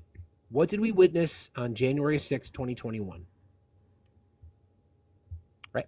Okay. Yeah. And will be followed by the last stage, which is normalization. That's when your country is basically taken over, living under a new ideology and reality. This will happen to America unless it gets rid of people who will bring it to a crisis, warned Bezmenov. What's more, quote, if people will fail to grasp the impending danger of that development, nothing ever can help. You may kiss goodbye to your freedoms. It bears saying that when he made this statement, he was warning about baby boomers and Democrats of the time. And this was 50 years ago that he wrote this, right? Now we've seen the absolute shift in the other direction. In another somewhat terrifying excerpt, here's what Bezmenov had to say about what is literally happening in the United States now. It may think it is living in peace, but it has been actively at war with Russia and for some time. Most of the American politicians, media, and educational system trains another generation of people who think they are living at peacetime. False. The U.S. is in a state of war, undeclared total war against the basic principles and foundations of the system. We did it to ourselves. We don't have foreign adversaries to blame aside from the propaganda push. We've done it to ourselves. The biggest threat has never been outside. It's always been inside. The FBI, Homeland Security have been talking about the threat of terrorism, domestic terrorism, has been the number one threat to our society, not just because of the violence, which is bad enough, not just because of the violence. Again, bad enough, but it's the mind games, it's the indoctrination, it's the manipulation, it's the demoralization. Those stages again: demoralization, destabilization, crisis, and then normalization. So you make everybody anger. Their anger turns into destabilizing our system. That destabilization becomes the crisis. And then once the crisis is over, it becomes normalized. Think about, let's just use Trump as an example. He uses his own pulpit to claim demoralization or to tell his followers that they are demoralized, right? That's part of the game. White people in America, you're the victim. White men, you're the victim. Psh, whatever. Then he gets into the destabilization side. Okay, so this is the thing, guys. Because you guys are under threat, this is what I think you should do. Rally all of your gravy seals and go storm the Capitol and spread poop on the walls, drag a Confederate flag through there, threaten to unalive the Speaker of the House, and I'll just sit back and watch. You guys got this. That leads to the crisis, right? The crisis that he created. And the normalization side is what we're living in now, is that he's going to get away with it. He is the rule of law does not exist because the person who led a president of the United States led a coup to end democracy, and he's going to get away with it. So we are seeing exactly what this gentleman talked about, and it's right in front of us. Again, the article is called 39 Years Ago, a KGB defector chillingly predicted modern America. I'm going to put the link in the Discord, and then you guys can have that. All right, it's there. All right. Again, box is open. Nobody seems to want to play my game today, although we did start off our show with a winner. So a couple winners, actually. Yeah, so it's game day. What kind of MAGA are you? Are you a grape apologist? Are you a fake Christian? Are you willfully ignorant? Are you anti-American? Or are you all of the above? What's on your mind today, Olive? I'm neither of those. This I know. Yeah. I mean, no. Yeah. The thing that I just can't get over right now, Steve, is how much media attention this man's getting. I took a nap yesterday, and when I woke up from my nap, I saw on my phone bright lights. Trump wants to take Gulf of Mexico, call it Gulf of America. Why? Why? What No what reason. purpose? What purpose does that serve? And then I have people coming on here telling me that Biden's trying to have an unpeaceful transfer of power because he signed an EO about minimizing offshore drilling. But let's forget what happened 4 years ago. Like, Yeah, so he basically is going to ban any additional offshore drilling off the East Coast and the West Coast of our country. Our the oil executives in our country are completely happy when they went public and said, "Yeah, this whole drill baby drill bullshit is just bullshit. We can't do it. We can't refine it. We're good. We're good. We've got the sweet spot. We're making good profits. The prices are down to $3.06 a gallon on the national average." Again, another promise made. He's going to lower your gas prices. Good luck with that. Good luck with that. I wanted to share this story because I've been following this story. We talk about indoctrination. Everybody, please keep tapping and sharing. Why is Olive only at 477 coins? What's the matter with y'all? She just hit 10,000 followers. Let's go. Up the game a little bit. My pay apps are above if you'd like to support the channel. Also, link in my link tree will link you to the merch store, or you can go to FactsStillMatter.site. That will bring you right to the merch store. We're compiling the items that we sold in support of Matt's charity, Clear Path. As you know, Matt's sponsoring a service dog. And proceeds of sales made up until noon yesterday from our merch store will go to him or to that charity, to that cause. So once we get that compiled, I'll be sending more donation on all of your behalfs. So thank you very much. So the Oakland Diocese in Oakland, California, I don't know if you guys know about this story, but they were sued by SA survivors. Shocker that there would be abuse against children in the church. They were sued by members of their community who were assaulted, and 20 days before the settlement, they transferred $160 million before they filed for bankruptcy. They transferred $106 million to causes that they say support children. They filed for bankruptcy, so the victims of this case who sued them could not get any money. I share that story with you because there are so many examples of the religious right claiming that they are, which is why MAGA fake Christians are perhaps, in my opinion, some of the worst. The ones that claim that they want to do anything they can to protect children. So they'll go after the trans community. They'll go after the LGBTQIA community.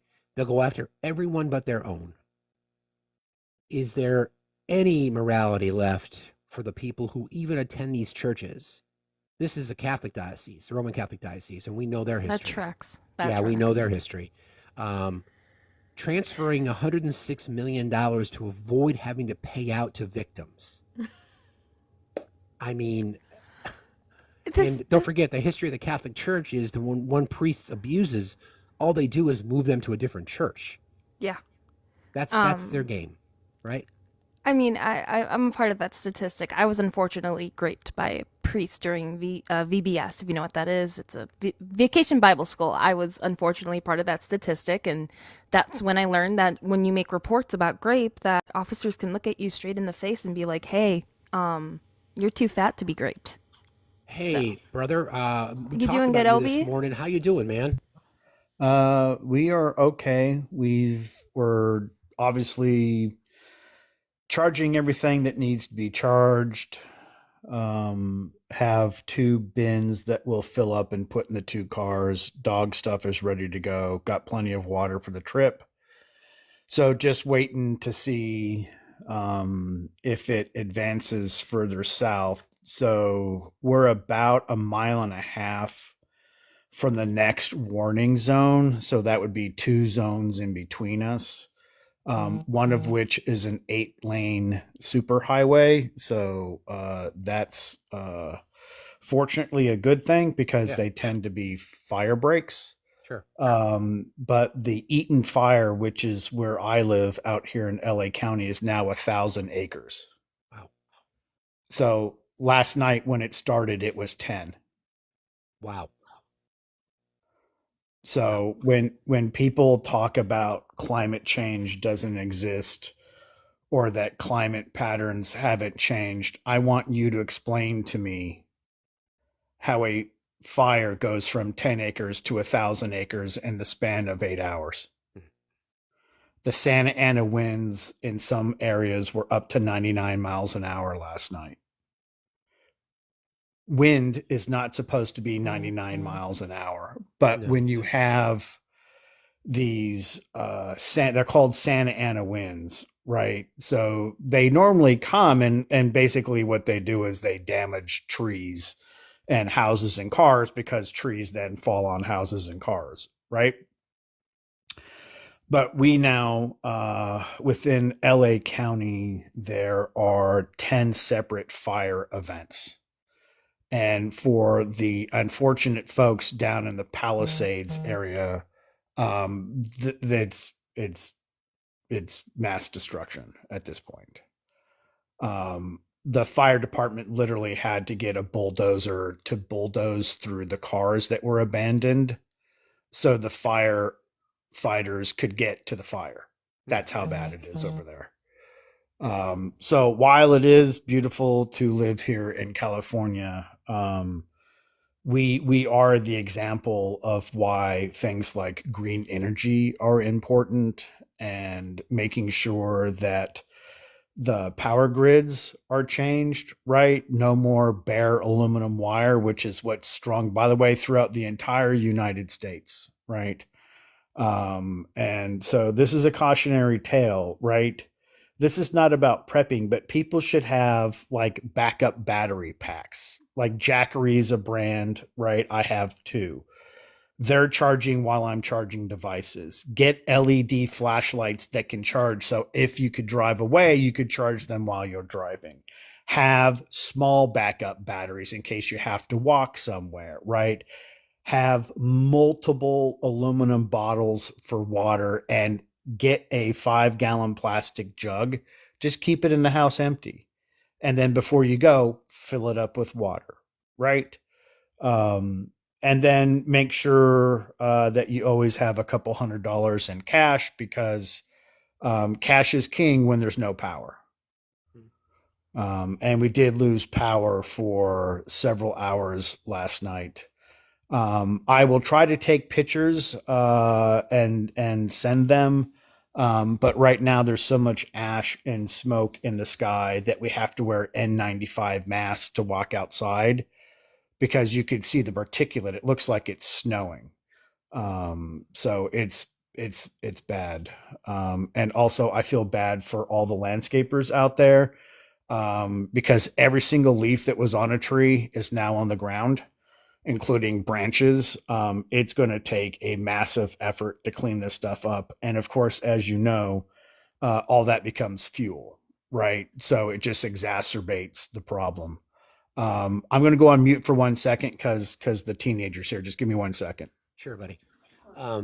So obviously our thoughts go out to our friend Obi and anybody in that community. I know Rusty lives out that way. He may be a little bit further north, but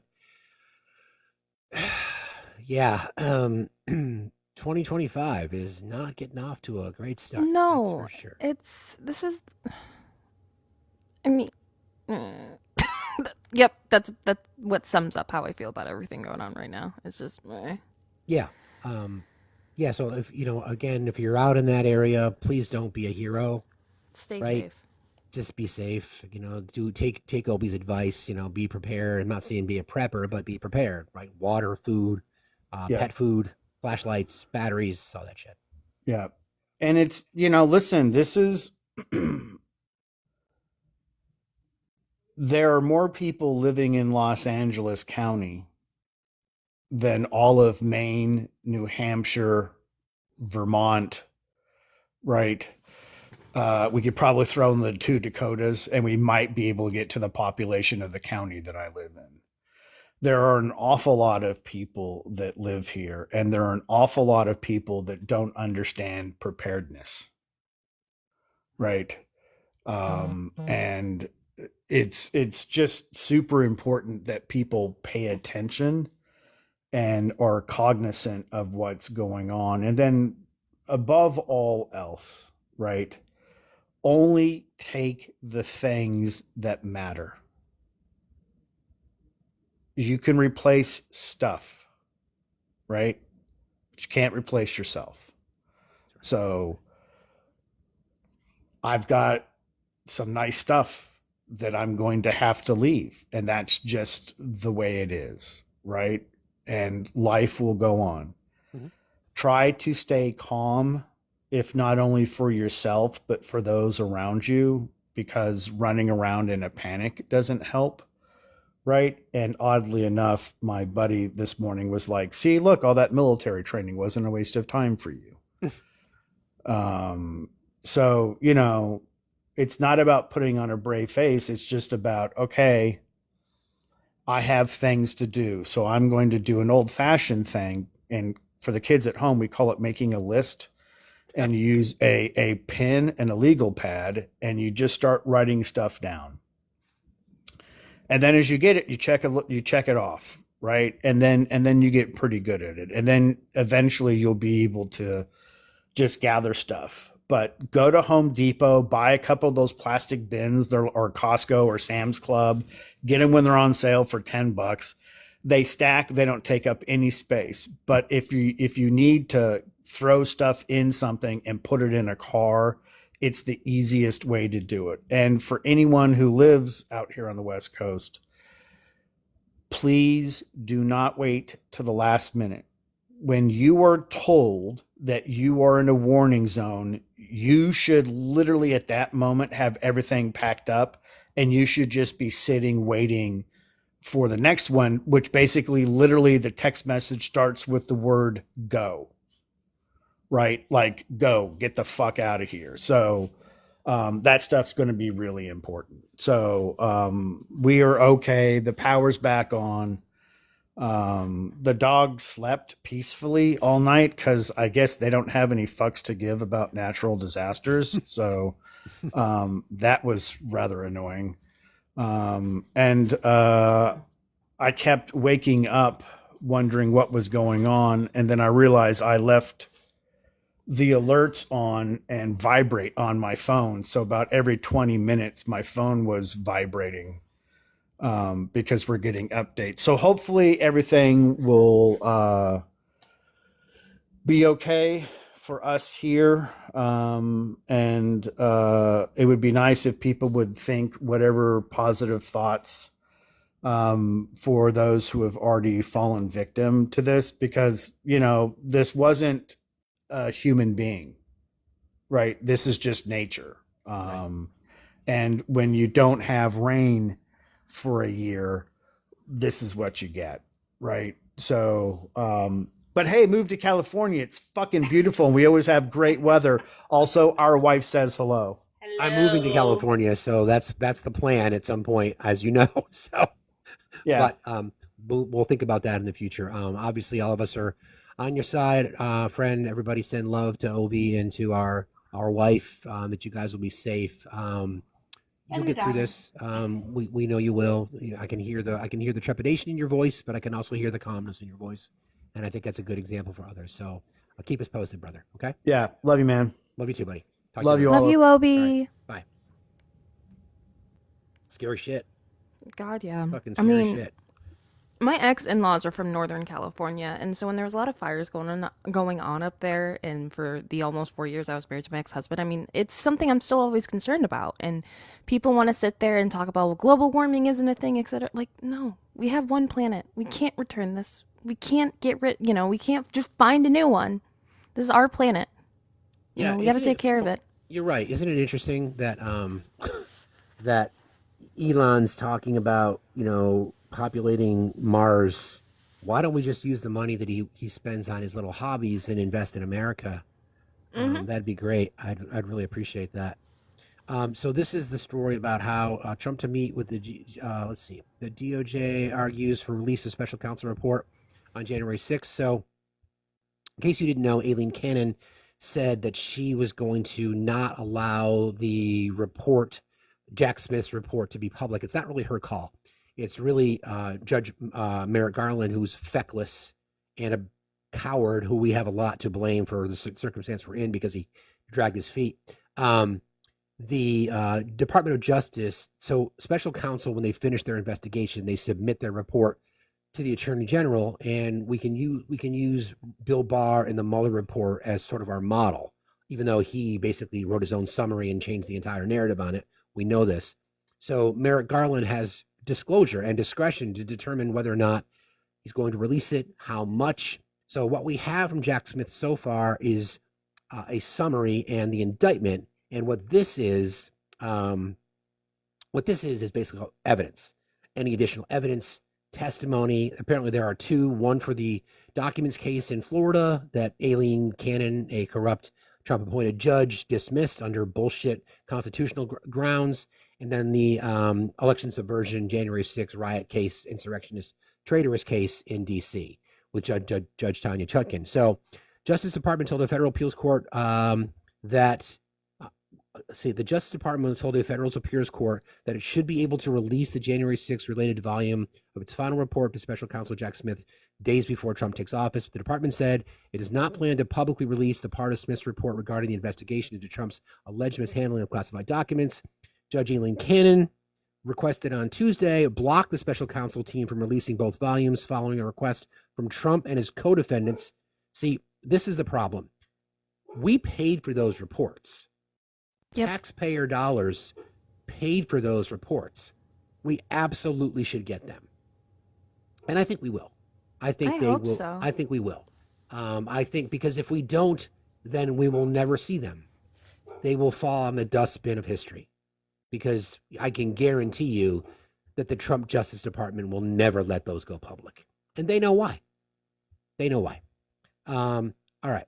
So so Trump has also asked the Supreme Court to pause sentencing in his hush money case. For those of you who still won't believe that Donald Trump is a convicted felon and always has been a convicted felon, now he just doesn't want the sentencing to happen because then he has nothing for his base to complain about.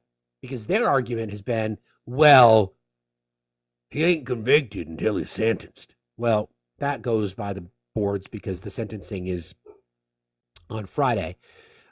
So he urged the Supreme Court this morning to pause his sentencing in the hush money case, a highly unusual request that relies in part on the court's decision last year to grant him broad immunity from criminal prosecution. Trump's emergency appeal arrived a day after a state appeals court in New York rejected his request to postpone his sentencing, which is set for Friday. The pause is required, Trump's attorney told the court, to prevent grave injustice and harm to the institution of the presidency and the operations of the federal government. This is what Trump's legal team thinks of the citizens of our country. That a person who's been found guilty, 34-time convicted felon, that, quote, to prevent grave injustice and harm the institution of the presidency and the operations of the federal government. Gee, I would have thought not committing 34 felonies would be a better way to preserve our system of justice. How about you, Olive?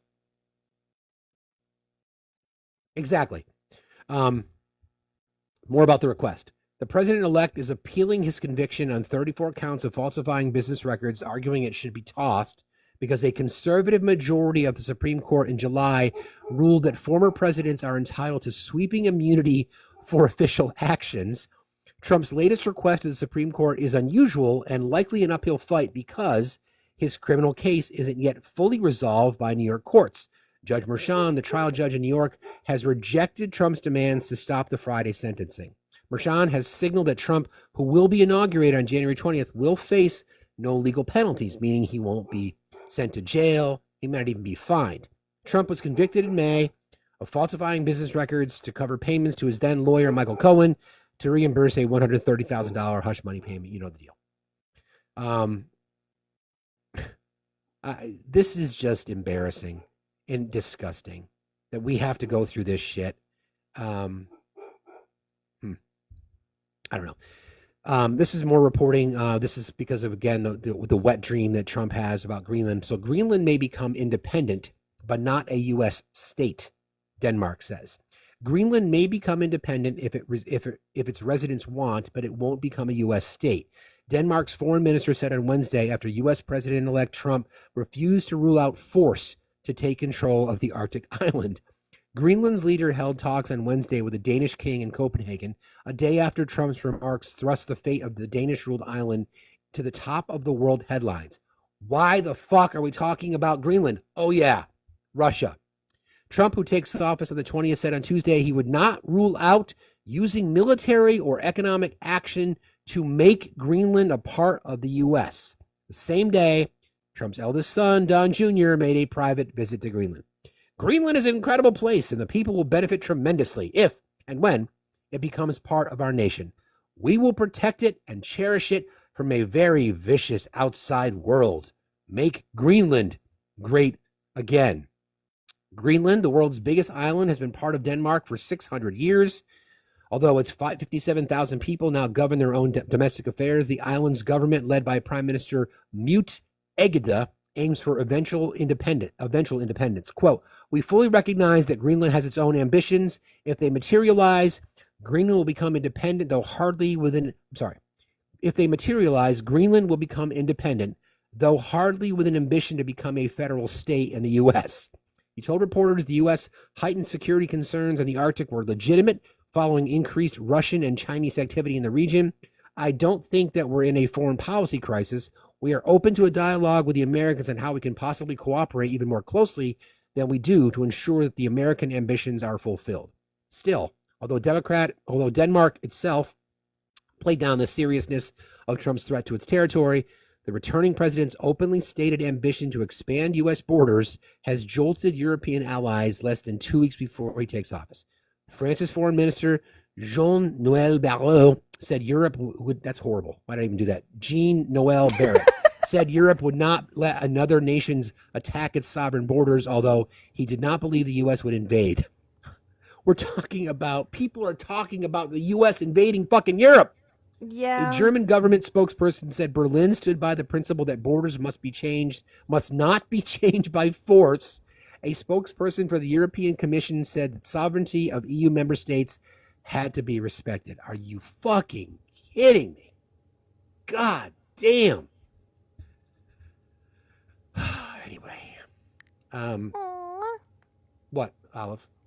Minnie sent me something. Oh, You that's big- nice. Yeah. Okay, friends. So I have a couple more topics I wanted to cover off on. The box is open if anybody wants to come up and talk about anything that we're talking about today. I think I'm going to change the background, see if I can trigger some of the trolls. Get them angry. If need be, Steve, I'll go stand in the kitchen and scream. I'll make them a sandwich. I'll do works. it. I mean, hey, we never know until we don't try. I know you will. Why is Olive so immature? She's not Beyonce's dropped mic. She's actually so much more mature than you could ever hope to be. Says with the person's username of Beyonce's dropped mic. Yeah. All right. So we've gone through a couple things this morning, and for those of you who joined us earlier on our main, we had to witness Fruity Pebbles attempting to say that Russian propaganda has never made it to the U.S. while she was literally uttering Russian propaganda. That was a fascinating exercise to witness. By fascinating, I mean stupid. Felt like a weird ride. Yeah, it was a weird ride without a seatbelt. It was crazy. So speaking of stupid, there's a cool shirt in our merch store that says "Don't be stupid." If you haven't yet visited our merch store, I would encourage you to do so. You can get there a couple of ways.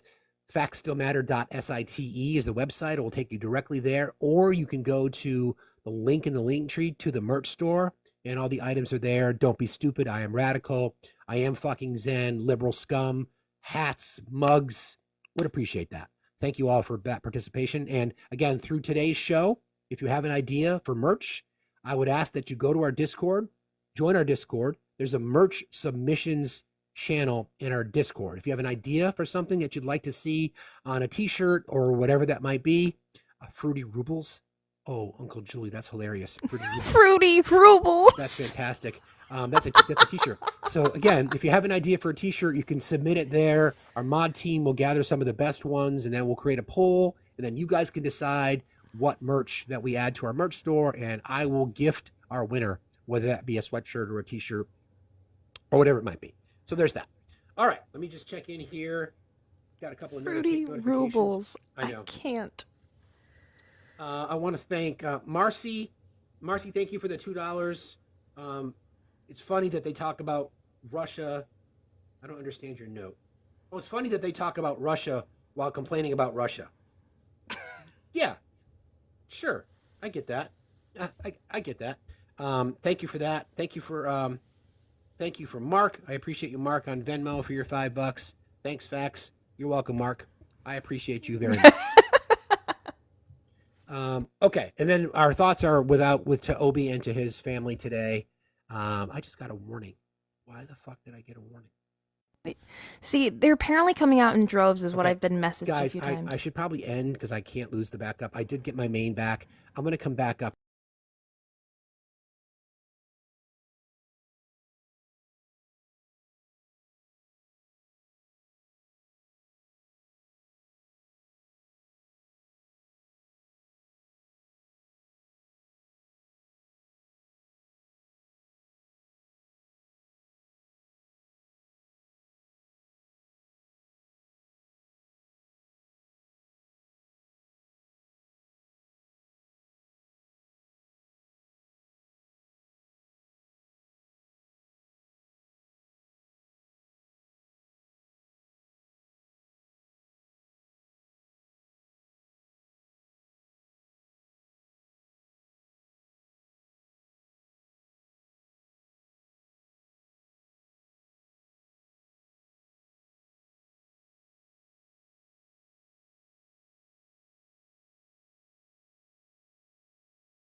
And do not reflect those of the host. Hate speech is not allowed, and we are diligent about policing it. This platform is for educational purposes only. We now return you to our regularly scheduled pandemonium, already in progress. Welcome back. Thank you for being here. Back in action. You can subscribe here if you'd like. Again, we're marching towards 500 subscribers, so we can do a subscribers-only event. By the way, there are discounts available for subscribers at the merch store. If you are a subscriber, you can gain access to a subscribers-only section of our 10% merch store. Yeah, TJ, I didn't get booted. I got clapped because of ridiculous, scared, soft, weak cowards who exist. I should have added that. What kind of MAGA are you? Scared, soft, and weak? I did, Janique. I won the appeal almost immediately. And then went to the backup, and I got a warning there, so I just decided to kind of end it there, move back over here. You guys know the drill. Again, I just want to thank you very, very, very, very much for your loyalty to us. I really appreciate how dedicated and loyal you are for coming to find us. All right, so back to the headlines. We were talking about a few things earlier, in case you didn't know, that there's been the Trump team has asked the Supreme Court to step in and stop the sentencing hearing, which is Trump has to appear either in person or via Zoom.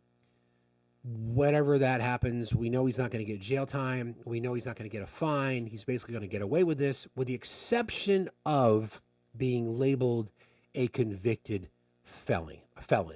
Okay? Because he is. He's a convicted felon. What'd you do, Greg? What you got? Ha!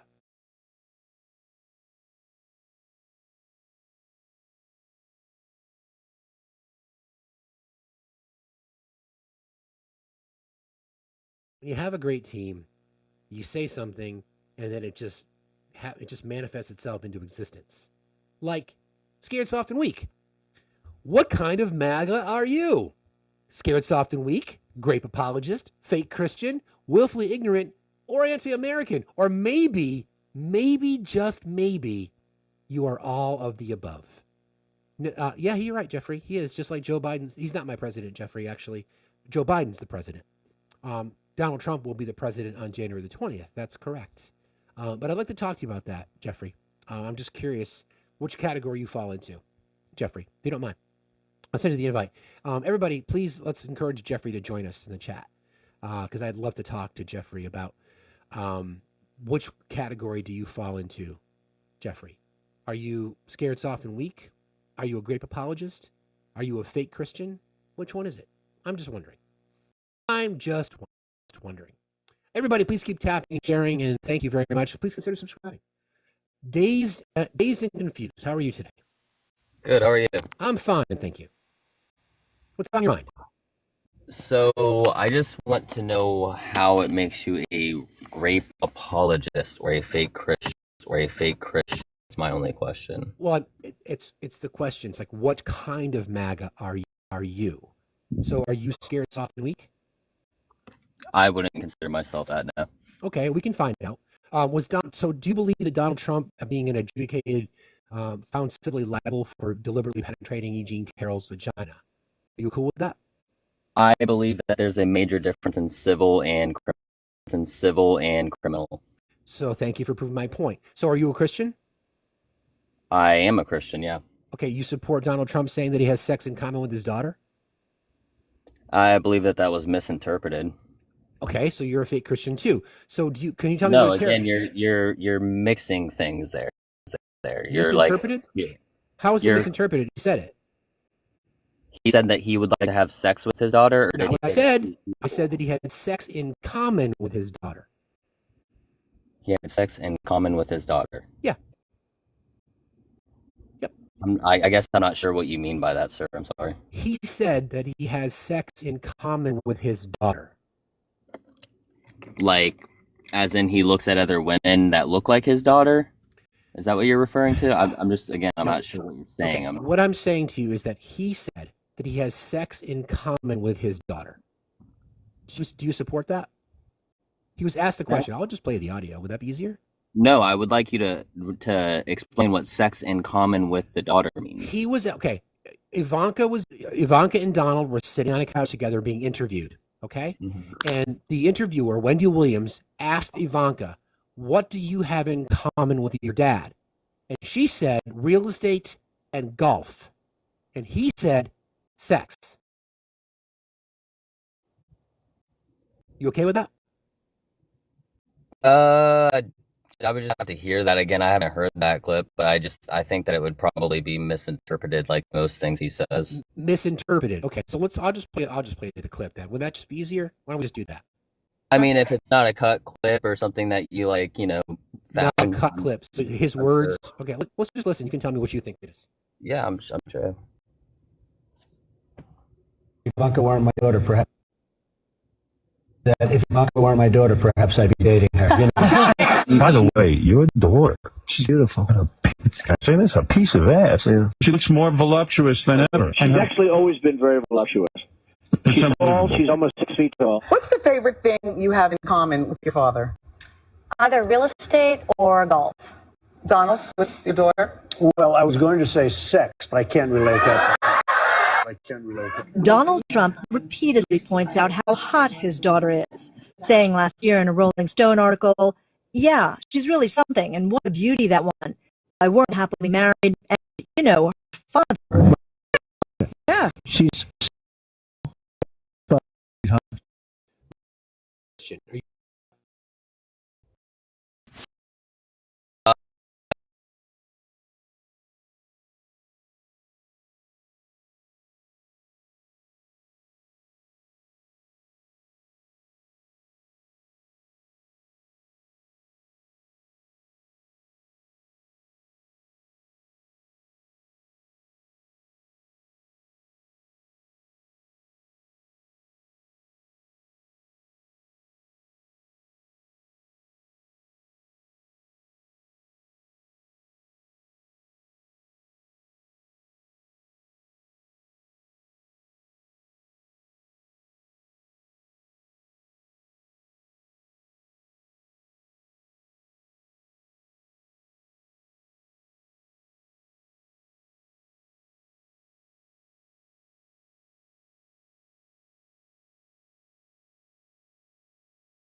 the church. And it doesn't matter which church I'm talking about, because even these small town churches, yeah, they have a lot of ministers that show up and tend to like 13 and 14-year-old children.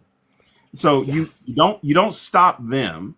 You don't stop the rich guy who's poisoning your water, but then you're gonna go blame a Mexican.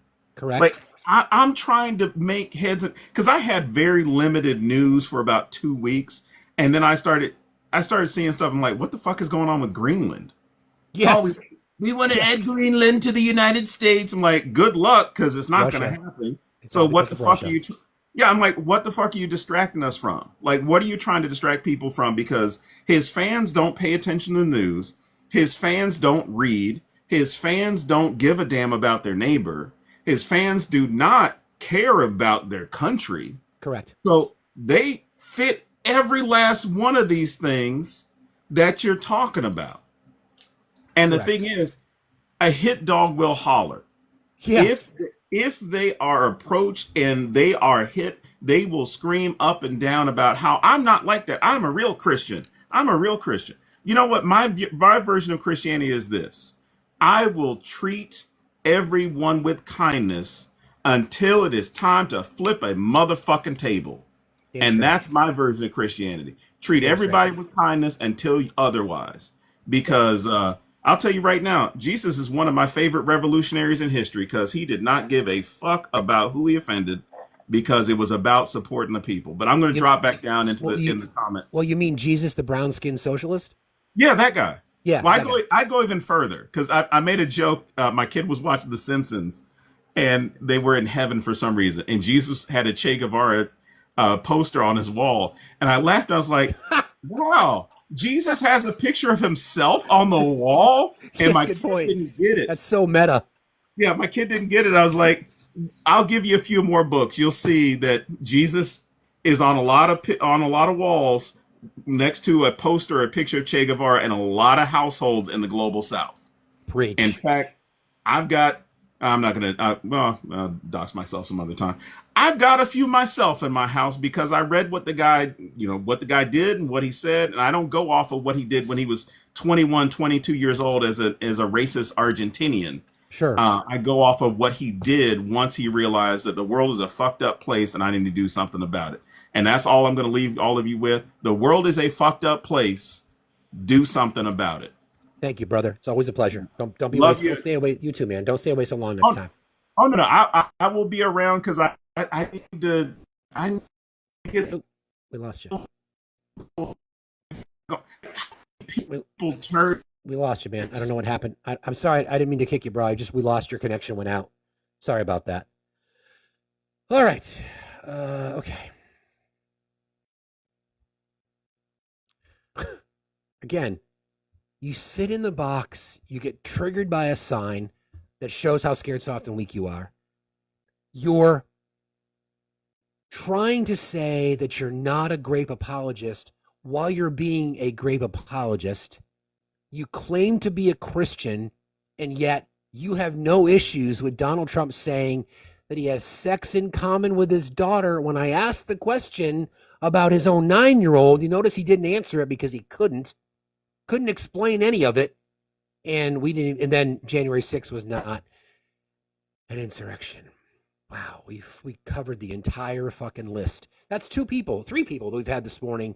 By the way, I had someone that said earlier, said, boy, guys, since the election, your lives are so much smaller. No, friend, we had like 2,300 people in here until you guys are so scared, soft, and weak that you had to report it.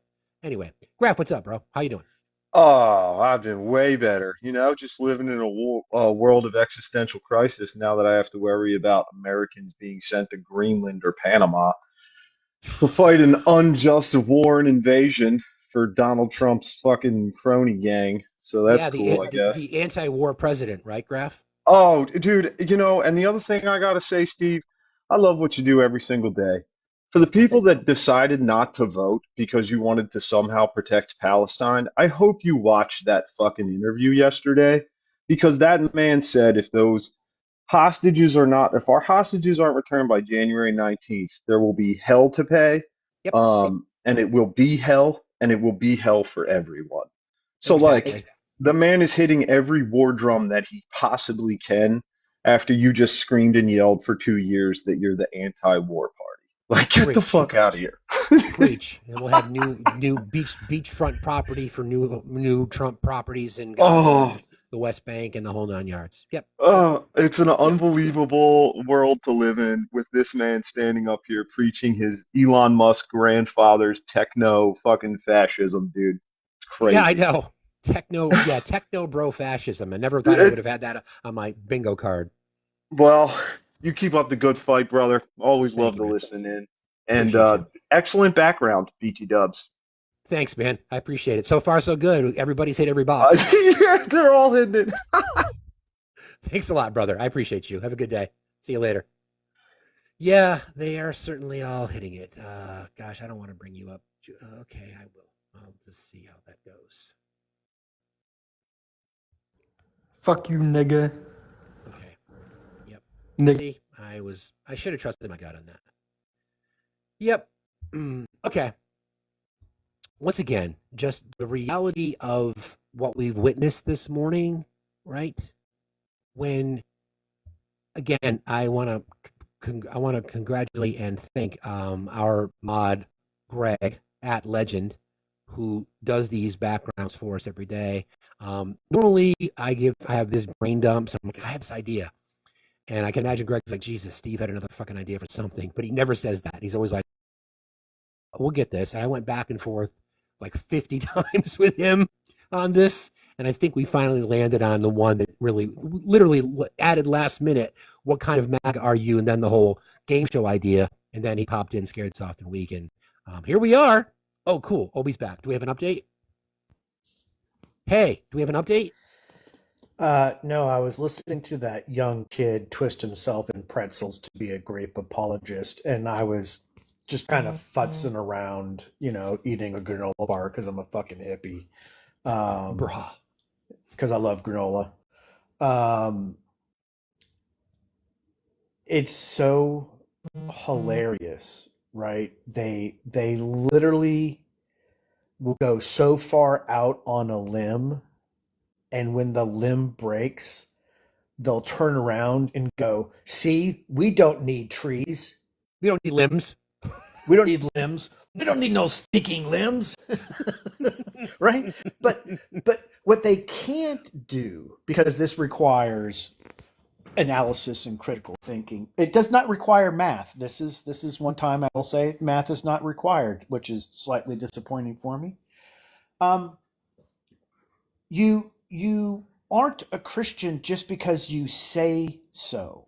You have to be one in practice, because if you are to do what the dark-skinned Jew and cousin of mine supposedly said, Christianity is a religion of action, not passivity. You can't just sit comfortably in a chair and go, well, I'm a Christian, all will be forgiven. No, that's not how it works. How it works is you're supposed to be taking care of someone who comes to visit you, even if you don't know that person. You're supposed to care of the less fortunate, the sick, right?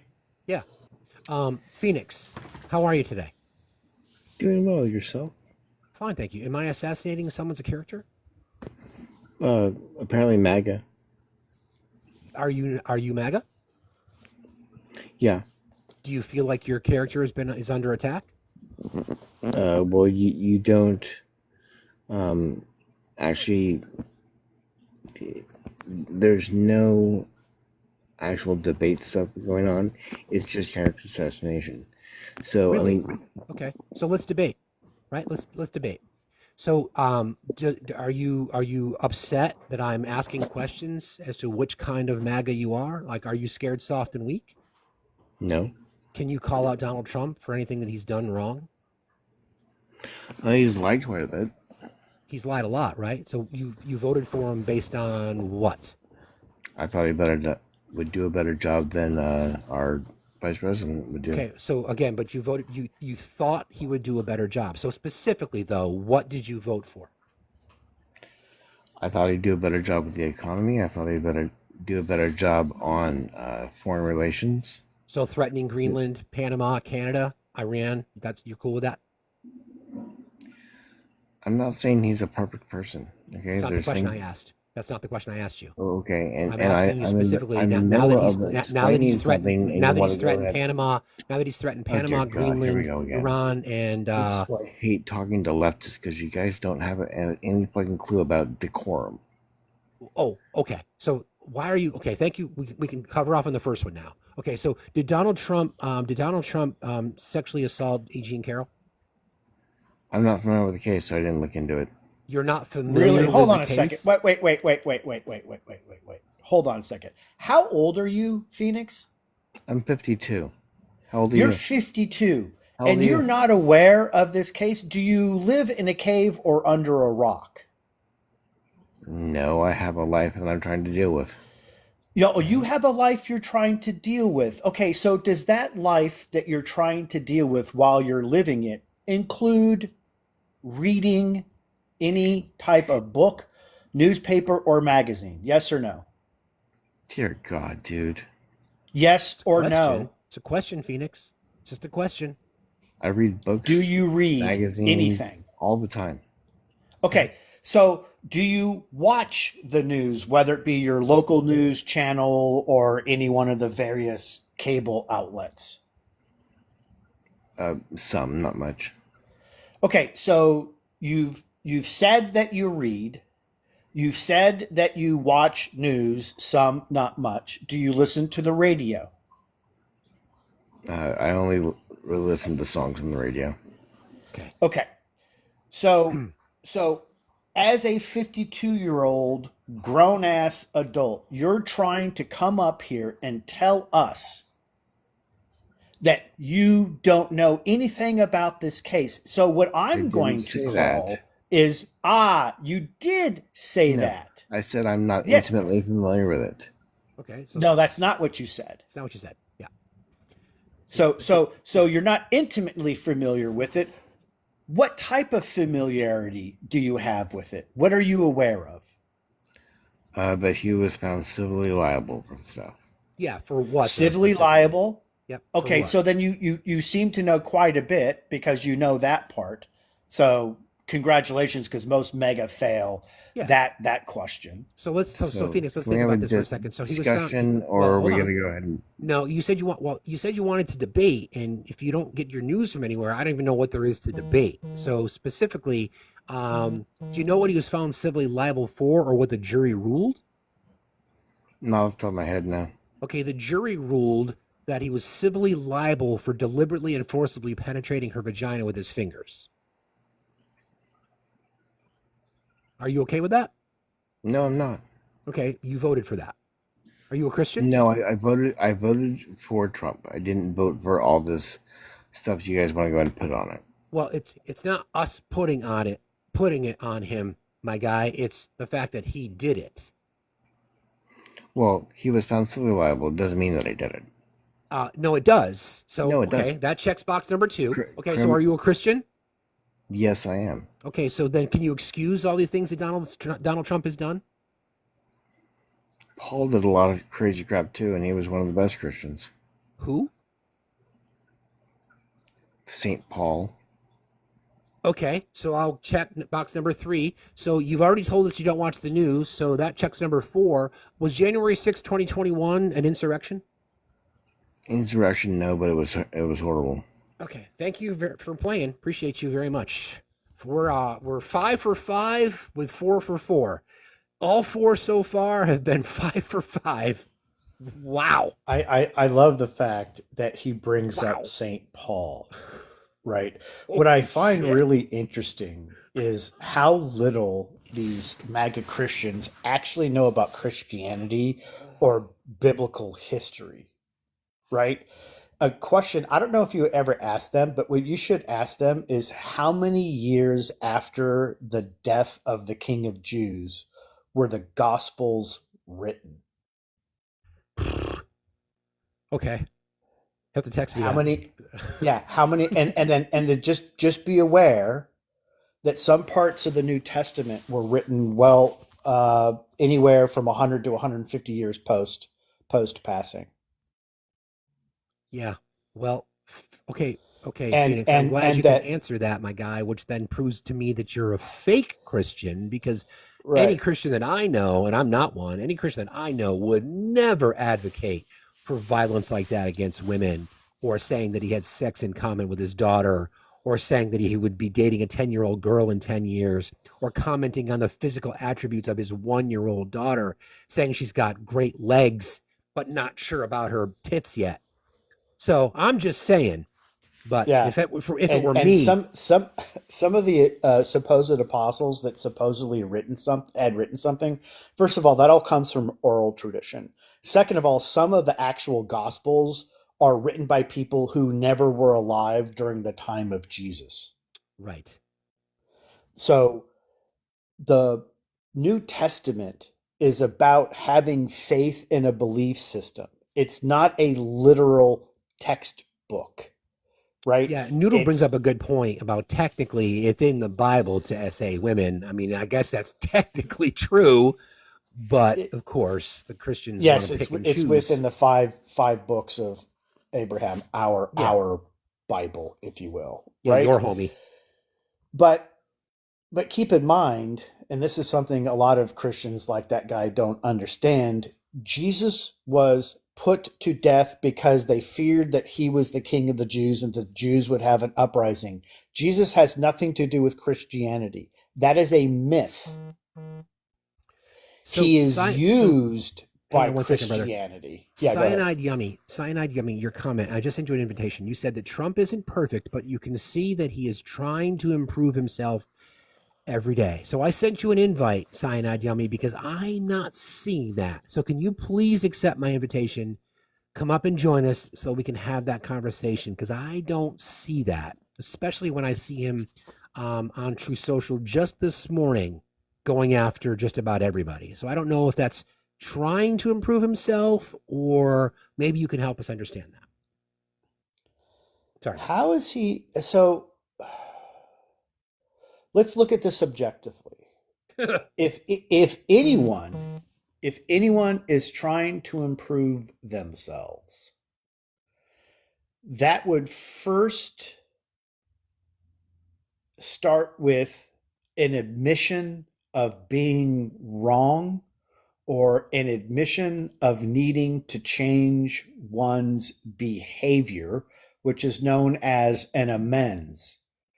What we do know is that from his very mouth, he has never gone to confession because he says he has nothing to confess.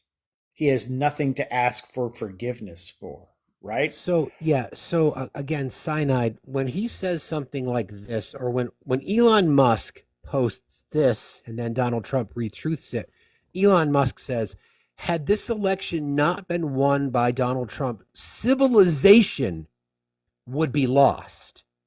And Donald Trump retruthed that. Would that be somebody who's trying to improve? I don't know. I don't think so. Because apparently civilization would have been lost if we had voted for access for women's rights to their body or tax cuts for the middle class or expanded access to health care. I don't know. That sounds like civilization just burning down around us, you know?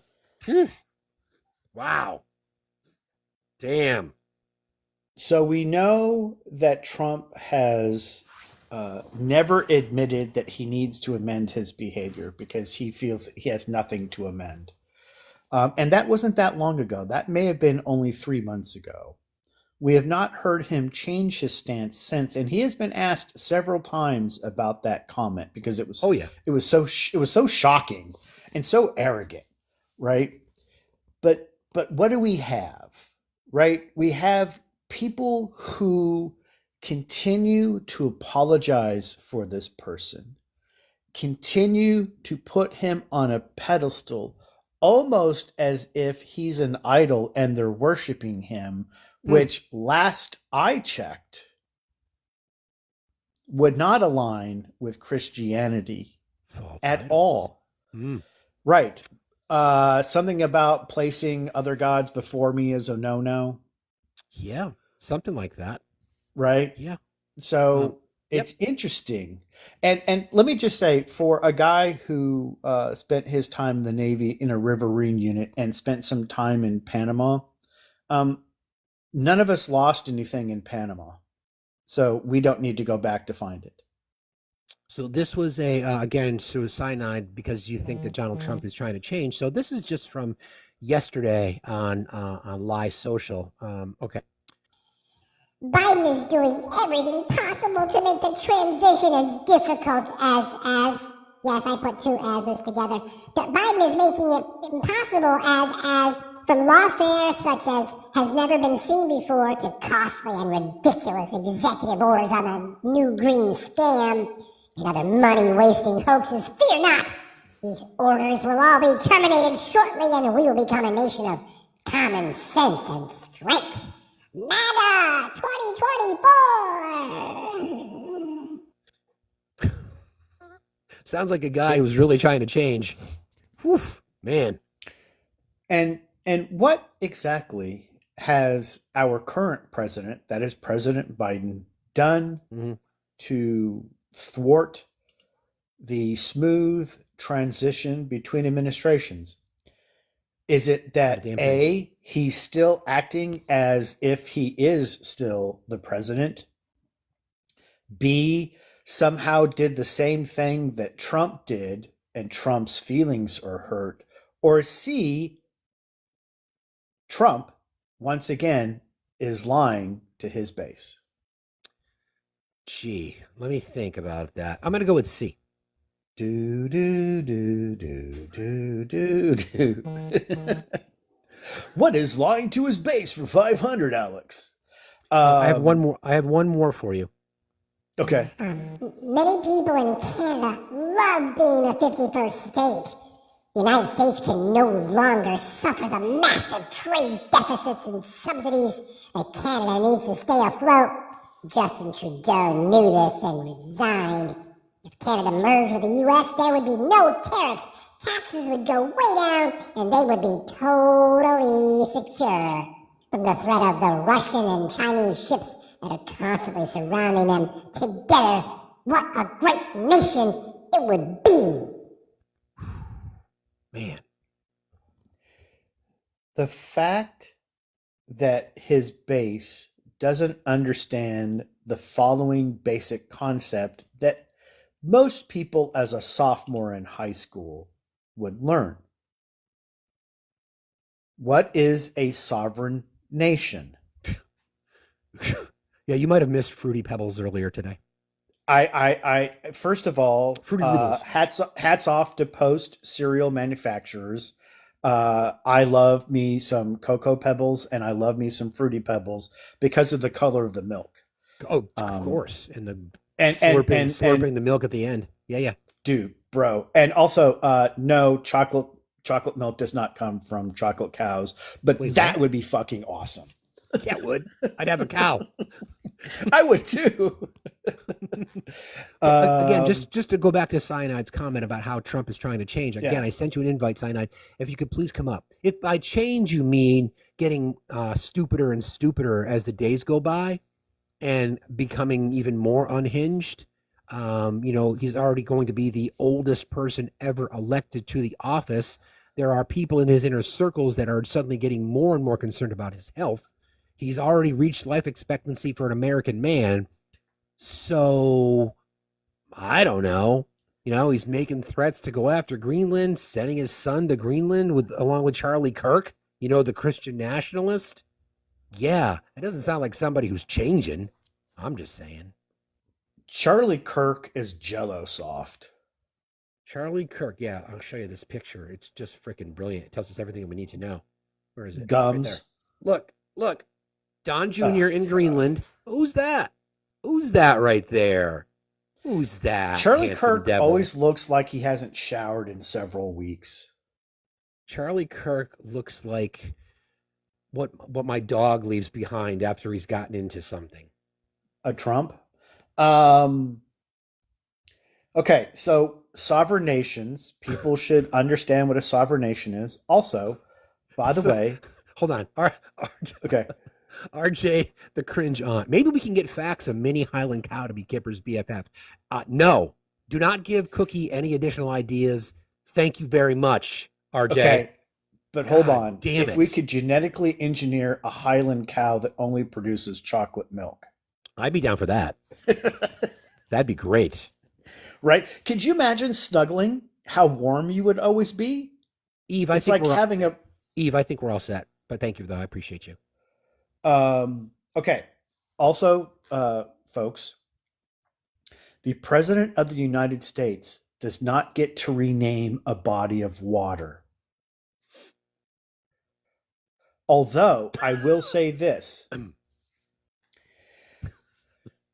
If he were to have said, why can't we call it the Gulf of North America? I would have argued, at least geographically, it makes more sense. However, it's the Gulf of Mexico. Correct. And it doesn't change. As a matter of fact, I have been trying to figure out how many treaties and entities you would have to petition to change a body of water's name.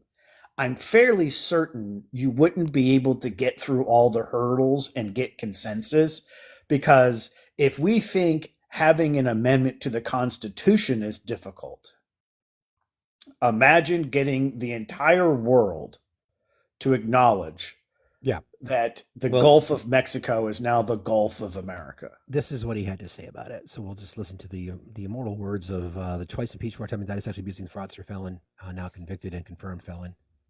This is what he had to say about that. Let me see if I can find the audio here. Hold on one second. Okay, right there. With Mexico, we have a massive deficit with Mexico, and we help Mexico a lot. They're essentially run by the cartels, and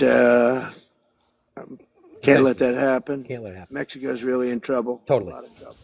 Very dangerous place. Oh, yeah. And we're going to be announcing at a future date pretty soon. We're going to change, because we do most of the work there, and it's ours.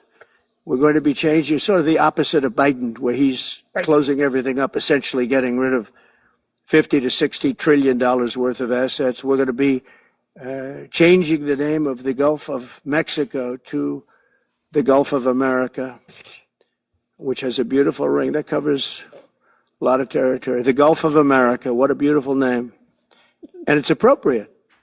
It's appropriate. And Mexico has to stop allowing millions of people to pour into our country. They can stop them. And we're going to put very serious tariffs on Mexico and Canada, because Canada, they come through Canada too. And the drugs that are coming through are at record numbers. So we're going to make up for that by putting tariffs on Mexico and Canada. Substantial tariffs.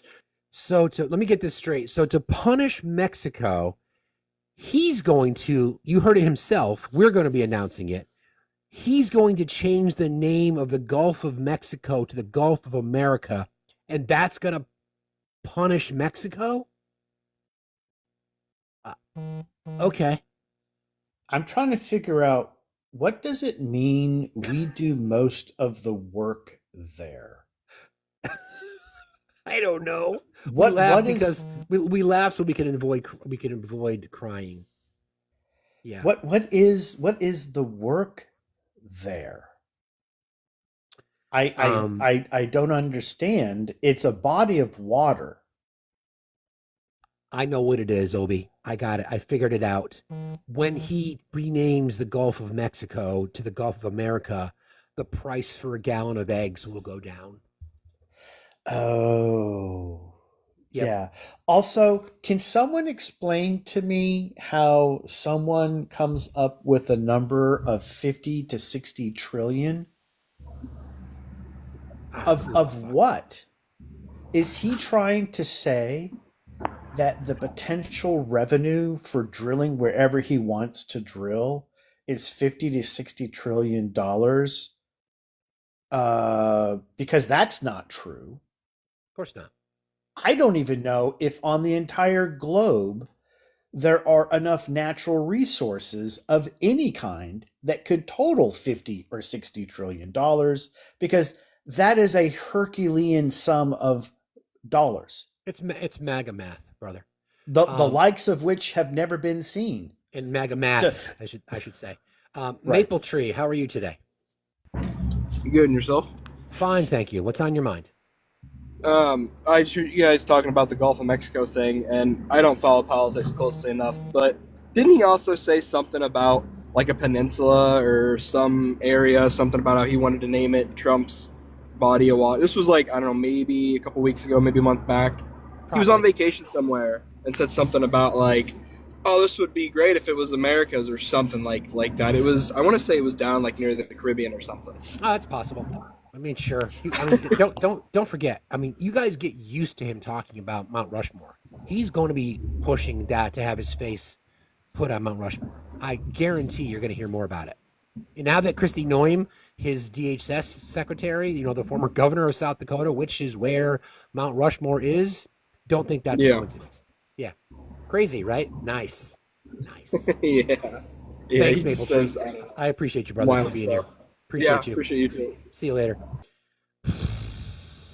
Wow. God damn. It's embarrassing. Well, I didn't vote for it. Good morning, Professor. Hey, mostly just checking on people, because Steve, you are on the East Coast. Obi, I've already talked with you, and I'm glad you're okay. Yeah. For anybody else out there, please let us all know if you all are safe and need anything, because Jesus Christ. Yeah. What about Rusty? Is he out? Is he outside that region, Obi? I believe he's okay this time. Yeah, the last 3 fires have been all up and down his neighborhood. Yeah, he mentioned the last time that it was pretty close, and based on what he told me where he was, and I looked at the map, I thought he was north, and I shot him a text earlier. I haven't heard back from him, but I'm assuming he's good. I just got off texting with Russ. I reached out to him and Obi at the same time to check on him. I also reached out to, I don't know if anybody is mutuals with or knows who Valerie Campbell is. She was the costume set designer for Gilmore Girls. She's a friend of mine, lives in LA as well. So I've reached out to people that I know in the area, but it's hard for me to remember where the hell everybody is. So that's why I was just kind of coming up, and wanting to say, please, all of you who are there, please let those of us that you're friends with know that you're okay. So. Agreed. Yeah. The fires are pretty freaking crazy. Yeah. Yeah, and like I said, I haven't heard back from Valerie. I'm assuming she's safe because I know she was on TikTok. She goes on TikTok live until really late at night for me. But like I said, she's probably not far from me, Anthony. Like she's pretty close to the same kind of area of Cali that you would live in. Yeah, well, hopefully we can get an update. It's for as large as LA County is, it could be very small in times like this, right? So we all have to be willing to let people come over if you have electricity and food and they don't.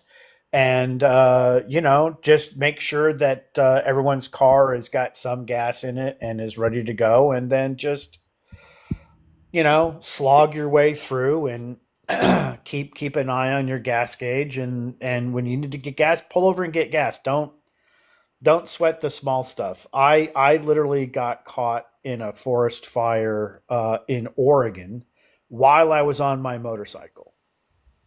Jesus. And that'll make you pucker up in a way that you haven't puckered up before, because it was summer, it was already hot, but when you can feel the heat, not only radiating from the road but coming across your upper body, that it's frightening, but you can't go fast. Of course not, because you don't want to generate more wind. So you literally got to go about 30 miles an hour just to kind of not kick anything up and right. just do it. And that was freaking frightening. Yeah. Good morning, the Anachronista. How are you today? Hi, I'm doing well. I just wanted to pop in briefly. Firstly, thank you for saying maths with an S, but also as as a Brit living in England, seeing Elon Musk trying to interfere with our politics and encouraging Trump to buy the UK, Yeah. I have a slight inkling of what you're going through. So I apologise that the Orange Menace is taking over again. No, And you don't need to apologize to us. We should be apologizing to you. So sorry about that. I appreciate that. Mutual apologies. Right. And Our shared hellscape, so to speak. Exactly. It's terrifying. And I really admire the courage and strength that you have here day in, day out, dealing with all of these people that just willfully ignore facts. And it's always amused me that the free speech brigade and the facts don't care about your feelings brigade really don't like facts and are all about feelings. So That's a really good point. Yeah, they literally walk into that point every single day. Like we Yes. have examples of people claiming to not be grape apologists while they're apologizing Yeah. for grape. Yeah. Yeah. I've seen, I watch a lot of your lives. I find you to be rational and make sense. So I I enjoy hearing your thoughts on how things are. And I don't know about you, but I am really frightened of the way that the world is going right now. And I think the only way that we get through is through community, is to find like-minded people and weather out the storms. And it's scary times. And I with reference to the fires that are happening, I hope everybody stays safe. It's terrifying to watch, so being there, I can't imagine. And yeah. Well, thank you for jumping in today, and I appreciate the support. Thank you for being here very much. And again, we apologize, so we'll share in that mutual apologies and the fact that we're sharing this hellscape together. Thanks for Thank being you. here. I appreciate you. Take care. All. Oh, sorry. I hate it when I do that. You didn't let her say we. I know. I apologize. Sorry, Ben. You were saying? I'm gonna drop in a second so I have to go pee. But I Can't hear you, buddy. The reason we ended up with Trump was misogynoir, right? Like, it was our racism and our sexism that we could not bring ourselves to elect a black woman to president. Correct. And we made all these excuses for why she would not be fit. Correct. And now we have woken up to a dystopian hellscape where we are like, we're 1930s Germany right now. That is what the United States has become. I agree. And it is going to be an interesting 4 years. To say the least. I wonder, like, is this what the rational people felt like in that time period as they're watching their country burn down around them? And I don't know. The people that claim to care about their country so much. Thanks for being here, brother, as always. I appreciate you. Thanks, Talk Ben. to you later. All right, bye. Hi, Erica. I want to know why I'm the only British person that you complain to about our food. Because you're the only one that gets really triggered when I do it. You don't know that because you never bring it up with anyone else. That's true. I might have to test it. That's a good point. That's fair. Just That's saying. fair feed. That's fair criticism. I heard that Vermont has terrible maple syrup. Well, you know that's just not true. Saying. But you know that's not true. I know nothing of the sort. Okay. Well, I mean, Obi can tell you though. Yeah.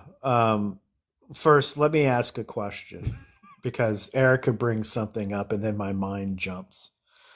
So let's do the what if scenario. So Steve is talking to a person who identifies as a woman from the UK and is having from British and is having conversations about food and perhaps ends up being a little flirty. Then what will happen? Will it be an accusation of him disparaging food from the UK, or will it be the unwanted flirting that happens when the accent hits his eardrums. I'm just curious. Well, see, the thing is that I have to be able to use a little bit of charm to kind of warm up to the relationship, and Erica just ignores my charm these days, apparently. So I have to be very careful what I say. You don't use your charm on me, which is why it's easy to ignore. But because it's not a thing. Ouch. For all the people in the comments that are saying from British, I was told multiple times a couple of days ago in another live that I was from British. Yeah. So now I'm from British. You know, it is what it is. Yes, Ali Renee, I have seen the Northern Lights. I've seen it quite a bit recently. In fact, there's a spot that I watched the eclipse from, the same spot. They've been spectacular. I'm one of those people, I do not take my phone or a camera for those moments so I can just be in it. Last week they were fabulous. It was crazy. Sorry, Erica. No, don't worry about me. I'm just from British. We That's have true. terrible food, you know. I kind of wish you were from Haitian, though. I wish. Yeah. I'm still trying to find someone from Haitian, or an actual Azeronian. Yeah, that's a good point. Amy Don always talks about the Azeronian son. Hi, Austin. How are you today? Austin, are you there? Austin, are you there? This is the voice of God. My bad. I didn't mean to come up. I was just tapping. Okay, no problem. Thanks for being here. Thanks, Appreciate Austin. you. Did you? I don't know if you heard much of our conversations early, but we're going through the list, and everybody who wanted to play our game today, every box they checked. I did hear a couple. I had an hour free where I had to write a timeline of an event that occurred at school, but I was listening during that hour, and they were I don't want to say the word crazy because it kind of negates people with mental health issues, but I strongly suspect there were mental health issues. Well, if you call Trumpism and MAGA delusion mental health, sure. Well, what else would you call it? And I think there's just. I just want to be careful There's not to a strong- stigmatize mental health. That's all. I'm No, trying to say. we're not hey, listen. stigmatizing it.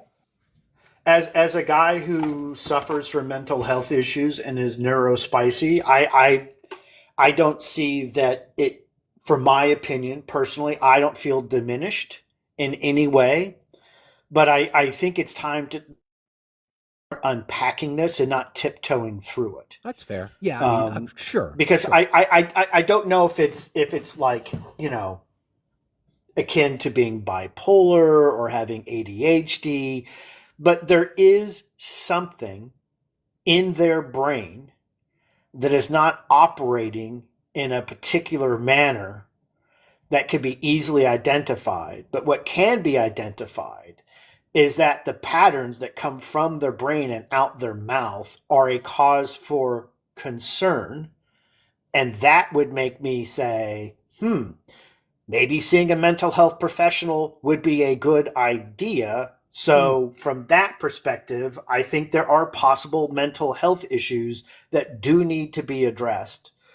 Because if they're not, you will end up like yours truly doing the lithium shuffle in paper slippers.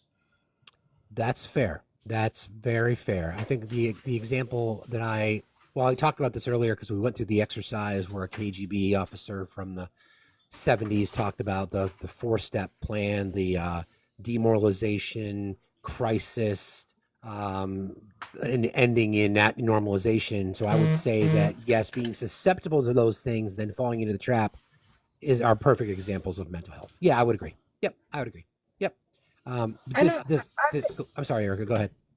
No, I was going to say, I think we have to remember that adults can still be groomed into this kind of stuff, and it's far easier It unfortunately it is far easier to I think that you've heard me say this a million times, but there are a ton of places in your country and in mine where there have been no jobs for decades, where there has been no infrastructure investment for decades.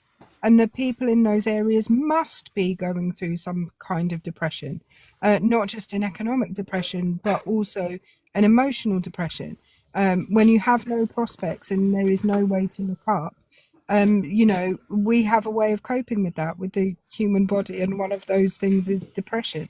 And so it doesn't surprise me that those people, have fallen into trying to feel better by investing in someone who says they're going to change it, even though we know that they can't change it.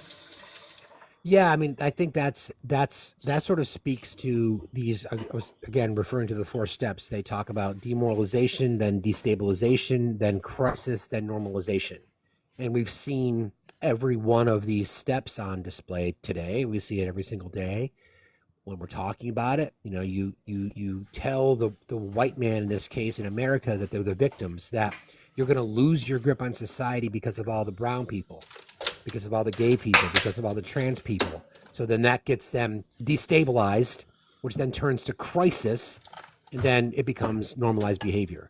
Normalizing the fact that the twice impeached, four-time indicted, sexually abusing fraudster, 34-time convicted felon is getting away with his crimes. That becomes the normalization. And because of that, they feel like they were right because he got away with it. Because the system is the issue, not the person who did it. That's the disturbing part to me, that we've gotten ourselves to this point. And again, we're still waiting on Merrick Garland to rule, although who the fuck knows with that guy. Those documents are going to get released, and what we're talking about is Jack Smith. So the way that the special counsel works, when they're done with their work, they submit their final reports to the attorney general, and then the attorney general chooses to either release unredacted, release redacted, or not release at all. And again, we as taxpayers, we paid for that shit. We should demand it. Why would anyone not want to see it? Oh, gee, I know. MAGA supporters don't want to see it because they think it's just a lie. But whatever. That's just them. They won't care either way, even if it's released and even if it's the most damning indictment of Donald Trump that it could be. Correct. And by indictment, I don't mean legal indictment. I mean moral indictment of Donald Trump that it could possibly be. There'll be some pretzeling. There'll be some bending over backwards, or in this case, possibly more bending over forwards, in order to justify it. There will. I wanted to talk about something briefly, if I can. So, for those of you who have not been paying attention, there is a ski patrollers strike at a variety of properties in the U.S., in particular in the West, Keystone, Park City. So these are Vail Resort owned properties. Vail Resort, just a few years ago, bought Stowe Mountain Resort in Vermont. I was a ski patroller for 5 years. It's one of the 9,000 jobs that I had to pay my way through college, also to get a ski pass.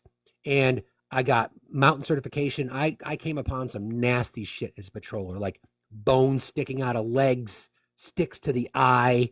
We took someone down who passed away on the hill. They had a heart attack. Ski patrollers bust their ass, and they keep the mountains safe. They keep people informed. They do all kinds of things. So Park City in particular, the average rate for the hourly rate for ski patrollers is $21.75 an hour, which just at that level is $6.50 below what would be necessary to live in Park City. So again, like we've talked about before, about how these organizations and these people are starting to say, that's bullshit. That is bullshit. So they walked out. These resorts could not operate. You might have seen some of the videos. The lines were like ridiculously long. In fact, some of the lines were actually going up the trails because there's no one there for safety.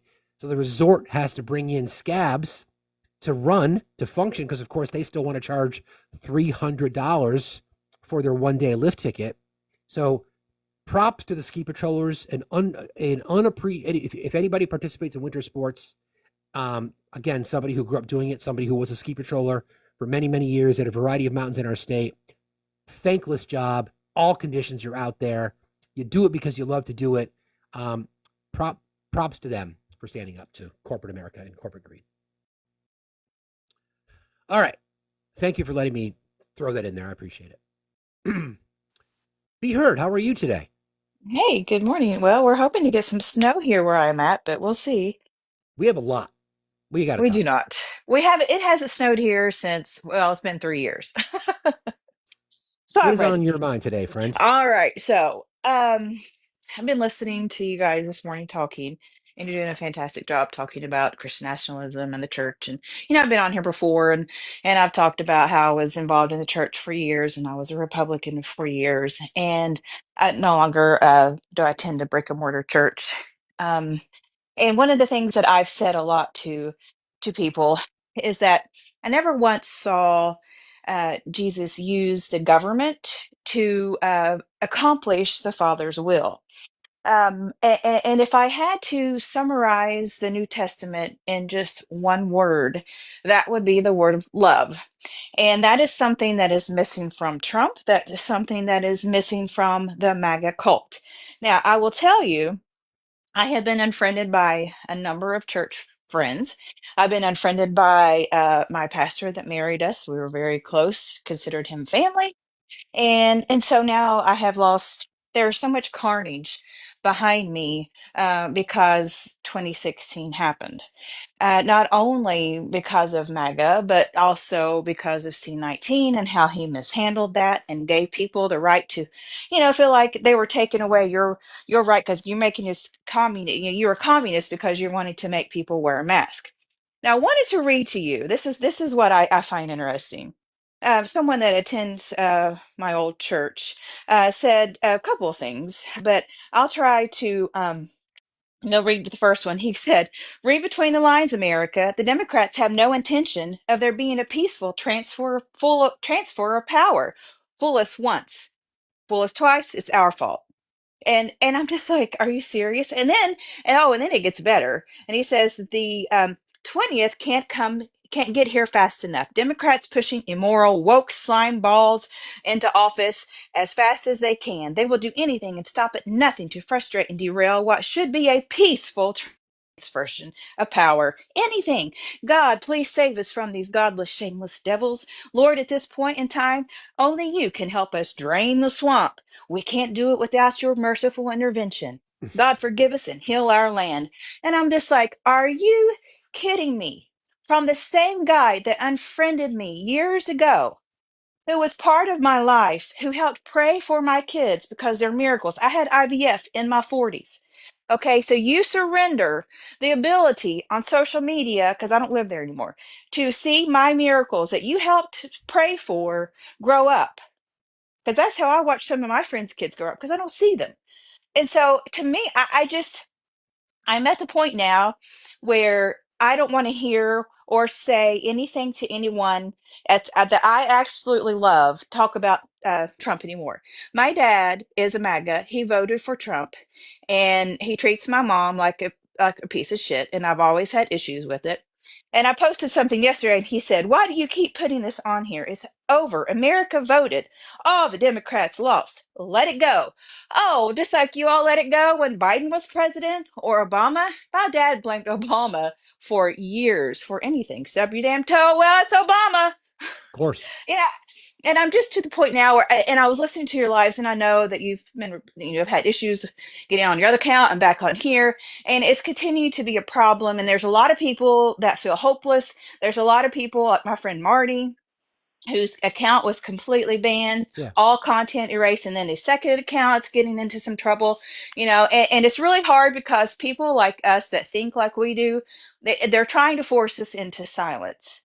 And what I want people to say and know and understand is that the God that these people are promoting is not the true God of who they're saying that he is. They don't show it. They don't make people want it. And they're the ones that I've heard for years be like, oh, well, it's just the world. It's the liberal left. They're just trying to influence us.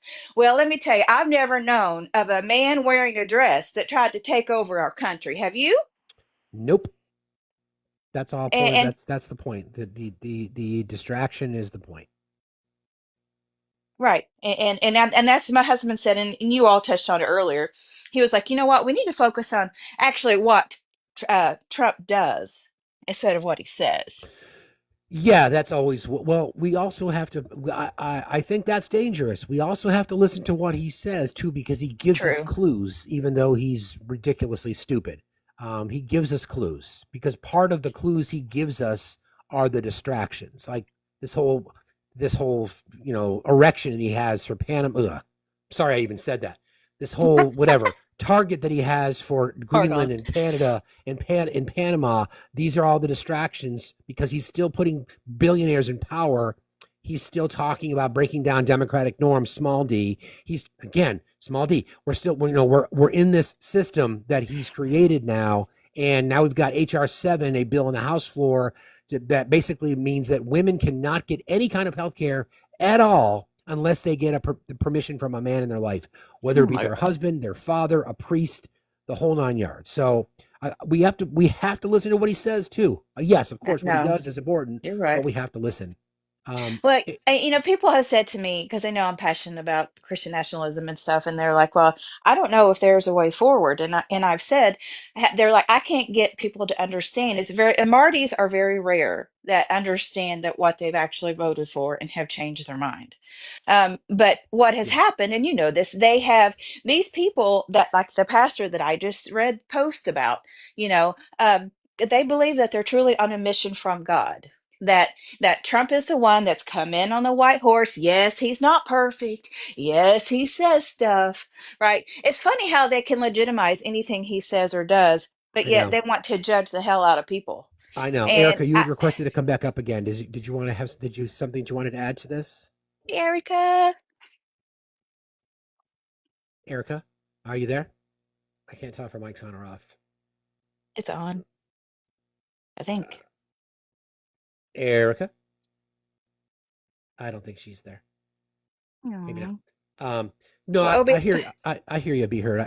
These are obviously there's so much connected to what you talked about, and I don't want to spend too much time on that because we're wrapping up here. But I appreciate it. the HR 7, somebody was just asking. It's HR 7, and I have the text of the bill, and I think this is relevant to what you're talking about. So the title of the bill, this was just introduced by Andy Biggs and by what's the other guy's name? His name escapes me. Clay Higgins.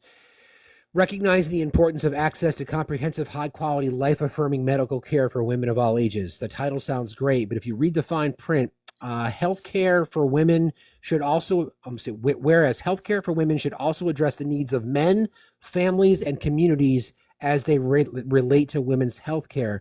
They also reference spiritual wellness. So this is all part of what you were just describing about how we've got Eh, this system now that is um, again, the hypocrisy related in Christianity when they literally want to tell women what to do and they want to use the church as the excuse to do it. And you know what blows my mind is I was on a live the other night, and this younger girl, she's probably in her 20s, it was fervently supporting Trump. And I'm just like, and I saw on her profile she had 3 children. So I said, and you have 3 girls. Yeah. And so at this point, I feel like a lot of people feel hopeless and they feel like their voice is being silenced. But we have to continue forward. We follow Will Westmoreland, and he's starting his pack, and people are going to the Tube of You Yep. I'm going to discords. be We part of cannot that stop. myself, actually. We Yeah. Yes, Yep. we cannot stop. We have to go forward and know when to pull the reins sometimes, because sometimes you need a little break. You Correct. and so because that's what they want to do, right? They want to wear us down. They want Yeah, us they do. divided, and we That's can't all let part that of it. happen, Steve. And I We appreciate can't. you. You are a fine human being, and Thank you. we need you. And keep doing what you're doing. Obi, appreciated what you said today. I was over here laughing and clapping and cheering and amen, amen, and from the Appreciate you back row. being Appreciate you being here, Be Heard. Thank you very much for being here. You have Thank a good day, you. okay? Have All a right, good see you day. later. You too. Bye. All right, Obi, just checking on you. Just had the news on, and it looks like there are some other evac orders. I don't know if they've any affected you yet. They said I don't see any for our immediate area. But I was just reminded by a friend. He's like, "Hey, don't forget to take pictures of things that are of value, so that you have evidence of that." And I was like, "Oh crap, right." Yeah. So you've I got was like, big important. You've got big important things to do, brother. So we all love you. Anything else you'd like to say before we end today? The more things change, the more they stay the same. For the oaks want more sunlight. Or wait, for the maples want more sunlight and the oaks ignore their pleas. There's trouble in the forest, unrest with the trees. Yeah. The maples want more sunlight and the oaks ignore their pleas.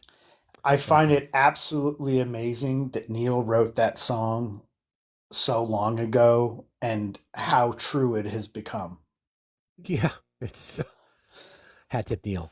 Listen, man, keep me posted, Neil. okay? But obviously, you got stuff you got to do out there, and my Yeah. best, obviously, to everything. And I'm feeling like your guys are going to be good. It doesn't lessen the impact that this has had on so many people in Southern California. I get a text from my daughter because we're going out there in February, and she's like, "California's on fire, Dad." And I'm like, "Yeah, sweetie, I know, but you know, it's going to exist because it's always been an issue." But anyway, brother, stay safe. Be well, okay? Appreciate y'all. We love you, buddy. Have a good See you later. You too. Cheers. Thank you, mods, and hey, everybody. I just want to send this out. This is just a personal thank you. I really, really, really, really appreciate your loyalty to what we do here. You know, we got bananaed on this account, then we went over to our backup, and then we got flagged over there. So we came back here, and so many of you came in both directions, and I really, really appreciate that. It just tells us that we're trying to have these conversations, and a lot of the stuff we talk about, like, I make you guys think. That's what I'm trying to do. I'm trying to help y'all connect the dots on lots of things, right? About, the underpinnings of Russian propaganda and what they've been trying to do to our society for decades, and the connections between Canada, Panama, and Greenland, and how that relates back to Russia and these disinformation campaigns, right? And the distraction element, reminding you the things that don't get covered because there's no left-wing voices and not enough left-wing voices pushing back at some of this bullshit. So I really, really appreciate you guys being here. I've got the best mod team on planet Earth. They make me look good, which ain't easy. But I want to thank you all for doing that. We're going to raid our friend USMC Angry Veteran Matt. We'll be back here tomorrow. We'll probably cover this again because we